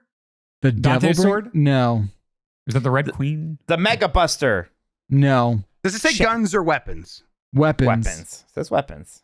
Okay, let's think about like melee stuff. Like Wait, Cerebral Bore. Ah, What? Okay, yeah, you're Turok, cheating. brother. That's No, number wait, 7. that's on there? Number 7. That's like that's one of my favorite weapons. It's from It's Turok. incredible. It's one of the best ever. Yeah. Good for Okay. you. I can't believe Master Grub's- Sword's not on. Grub has That's gotten weird. To be clear, Grub has gotten, I think, all 4 actually. No, I helped Mike get to Gravity Gun. That's Okay, right. Mike but you got said grabbed a gun. BFG. I thought you said BFG. I did say BFG, yes. So you've had BFG 4. Okay. BFG is all you. The railgun? There's only, let's see, 1, 2, 3, 4, 5 left. No railgun? Is there anything stupid where it's like someone's I don't- boots? I don't think I have Like, anymore. There's one real dumb one that you'll never get. Give us that one. That's the Sheepinator from Ratchet and Clank Ratchet going and I might have gone on Commando. that. I mean, might that have one's gone actually there. pretty good. Yeah. I mean, Oh, all okay. That right. was in a commercial. Yeah. Is there Yeah. anything that's not a gun? Anything else that's not a gun? Yes. Is it Is a it a red, melee red thing? shell from Mario Kart? No. Okay. Oh, the Cloudsbuster sword. Oh, no, it's good. one is going to piss you off. One's going to be like, that's really that. We don't have the Buster sword? We have the Who wrote- Gunblade who wrote from this Fantasy 8? Gunblade. Gunblade? No. Who's the byline? Yeah. Yeah. I'm looking. It doesn't say. I see the scan. It doesn't say. Oh, we didn't start bylines until Alan 09. Smithy. Yeah, It's 09 is when we it's did it. No GI Final staff. Fantasy weapons? I'm going to assume it's Andrew Reiner. That's my assumption. No Final Fantasy. Sorry, Mike. Are they kind of like lightsabers? Yes, number 4 is that- just a vanilla Yeah. lightsaber. I know, he's As soon as I started thinking Reiner, I was like, oh, lightsaber. Which is Okay. just like number 4. No laser Gokus. plasma sword. Yeah, this is you why know, we have no Goku rules, because we have lightsabers and best feeding weapons, but not the Master Sword. And like, I mean, you can do Mike- energy sword from Halo instead Yeah. of fucking plasma exactly. sword. The thing that's exclusive to video games. Mike, Yeah. number 3 is for you. Number 3 is for Wait. me. How about Why? Farsight and Perfect Dark? The Farsight? Is it Dizzy related? No, Is okay. but It's it's not- you related. It's Ohio. related, but it's not Mega Man. Well, maybe it is Mega Man. Maybe it is. Maybe it's not. Okay. Is it the Is it the metal plates from Mega Man 2? Now we're talking, Mikey. Yeah. There we go. That It's like, was if it's not the awesome. Mega Buster, it's got to be metal plates. Okay, that's pretty good. That's All pretty right, we're good. missing 2 here. Mike, you said railgun from Quake, right? I said railgun. I didn't say nail gun, which is a different thing. Railgun is Unreal Tournament, right? Nail gun is Okay, Quake. wait. 07, what about Call of Duty? No. Okay. One of the game franchises that has the weapon was mentioned already, and the other one is a franchise no one has brought up yet. Okay. Franchise we brought up. Do we? The other one that we haven't brought up, has it had a new entry in the last 3 years? Maybe just by a smidge. Is it Halo? No. Okay, because I forget if we even got a Halo one on there. It's What very would- timely, though. Is it Metal Gear? No. Is it Gears? No. Timely. Is it Silent Hill? Is it the nail with the board? Just Is it just a Resident bat Evil? wrapped in thumbnails. What's that? Resident Evil, anything? No. Shoot, I thought it was Resident Evil for sure. I thought you Red had it there. 9. Yeah, it's not Hmm. Final Fantasy. We know that. Not timely. It's, And we already Perfect ha- Dark, anything? Or GoldenEye? So all right. You did say the name of the game that you did Yeah. reference already. So Yeah. so number So I 10 said is Farsight. Laptop gun? Laptop gun? Laptop Gun is number 10. Oh, there you go. That's a fun Finally, weapon. That is good. number 6. Did you hurt yourself, Dan? I celebrated, then I brought my arm down and I elbowed my teleprompter. Hell yeah. Got it. Number 6 again. Franchise no one has mentioned. Definitely Maybe give a us a- timely franchise. A This timely year. franchise. This year? Monster Hunter? Nope. Prince of Persia? Nope. Oh, it could have been the Dagger of Time. I thought you were onto something there. That would have actually been good. Oh, would have that been is right good. there. That would have been Time. nice. Yeah. Yeah. I'm gonna look at my Lightsaber. Steam recently What's played timely? games. I'm looking at my top 10. It might be games of 2025. underwhelming, but it is certainly a weapon. Metal Gear? No, he said No. that. No. Shinobi, Donkey Kong. Nope. Nope. I don't know what Donkey Kong weapon. Yeah. Sonic the Hedgehog? Is it Shadow the Hedgehog's gun? No, it's number 6 on the list, Number 6 on the list. which Oh won't help you at all. I know. Borderlands? Oh, is it Borderlands? No, Borderlands. No, No, Borderlands wasn't out in Borderlands. 2007, No. right? Not a Someone Mario in Kart chat game. has mentioned the franchise. Not looking. Big franchise we're somehow missing out on. Timely. It had Okay, to- okay. This franchise, did it have its peak in like 07, like 360 era? Maybe, yeah, maybe it's up for debate. I don't think Okay. this franchise is really. Is it like the wave shot from Metroid or something? That Was is it the, Metroid? that is the franchise. Okay, we got there. It's Morph Metroid. Bomb? No, I didn't bring up Metroid. I don't really think of specific weapons. Yeah, there's Yeah. like Ice the beam? wave beam. There's Ice beam for Metroid? No, Charge beam? Just Plasma missiles, beam, super missiles, plasma super beam. missiles. The plasma beam? It is a certain kind of beam. Wave beams, plasma Energy beam? energy beam, charge beam. I feel Ice like this beam. is Gym what the beam. charge beam is Wave called, beam. but they're using a different descriptor here. You ready? I don't remember what it's called. Fuck are they Just call us. called? Just tell us. It is the Photon? hyper beam. Oh, From Super that's one you Metroid. get. That's the one you get like at the end of the game. very right? end. Oh, sure. Yeah, that's like your a fun. one-off. That's a one-off. As much as I love Metroid, Mhm. we're having that, but not the Master Sword. Yeah. Hey, look, a lot of problems with this list. Okay, lot of problems. Mike, with should this we list. fix this list?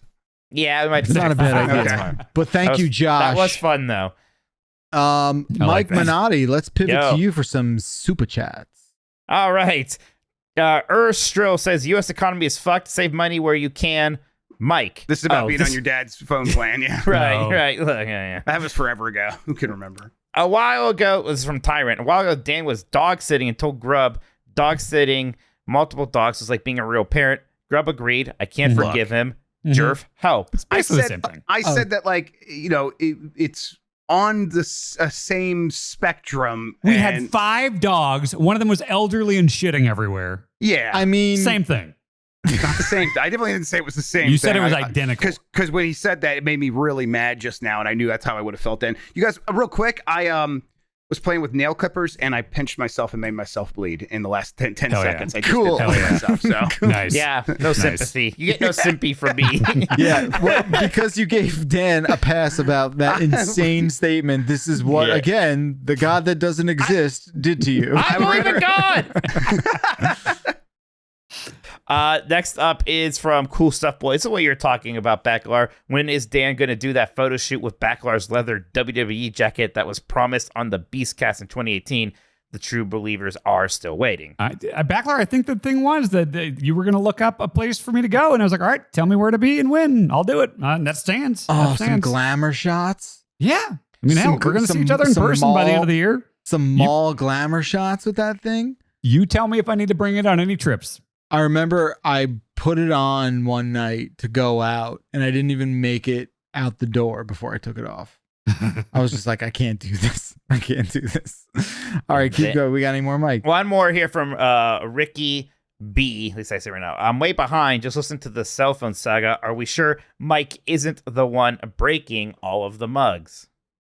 Ooh, you know what? That tracks. No, I have not seen a single mug. You know, it's not like the mugs are here, everyone. I'm not shipping them from my house. You know, we could there's- save a lot of money if we did, though, Merch Master. Yeah, actually, I've got a garage, right? That super chat implies that they are just like loosely like dumped into your bathtub. Loose mugs. Yeah, All in your around the bag. family room. And you I just sort inherited of, the mugs. The Yeah. mugs were grandfathered in. I didn't want anything to do with them. every time an order comes in, you just sort of like dig your hand into the bathtub, pull out a mug, and in the box it goes. That's exactly. It's off the dirty floor.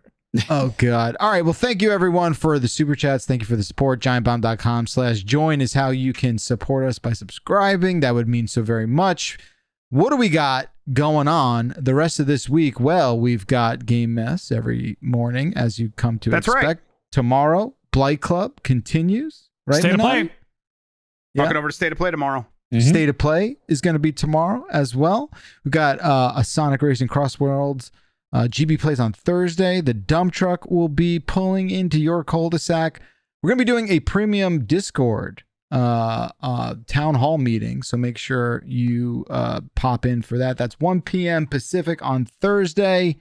UPF will be a baby steps relay race versus Kind of Funny, I which think I we should guess all snort some Tylenol before that. Just some PEDs yeah. there, yeah. I mean, look, I'm not a betting man, but track records being considered, what is Kind of Funny, like plus 4,000 on this? Well, here's the thing. Yep. Like, I say this as a bit a lot where it's like, we're undefeated or I'm undefeated. No, I think, are we actually undefeated against Kind of We are. Funny? Yes, we lost like a round. We've never lost a competition. Right. Yeah. Yeah. At the end of the stream, we've always been the winners. Yeah, that is Yeah. right.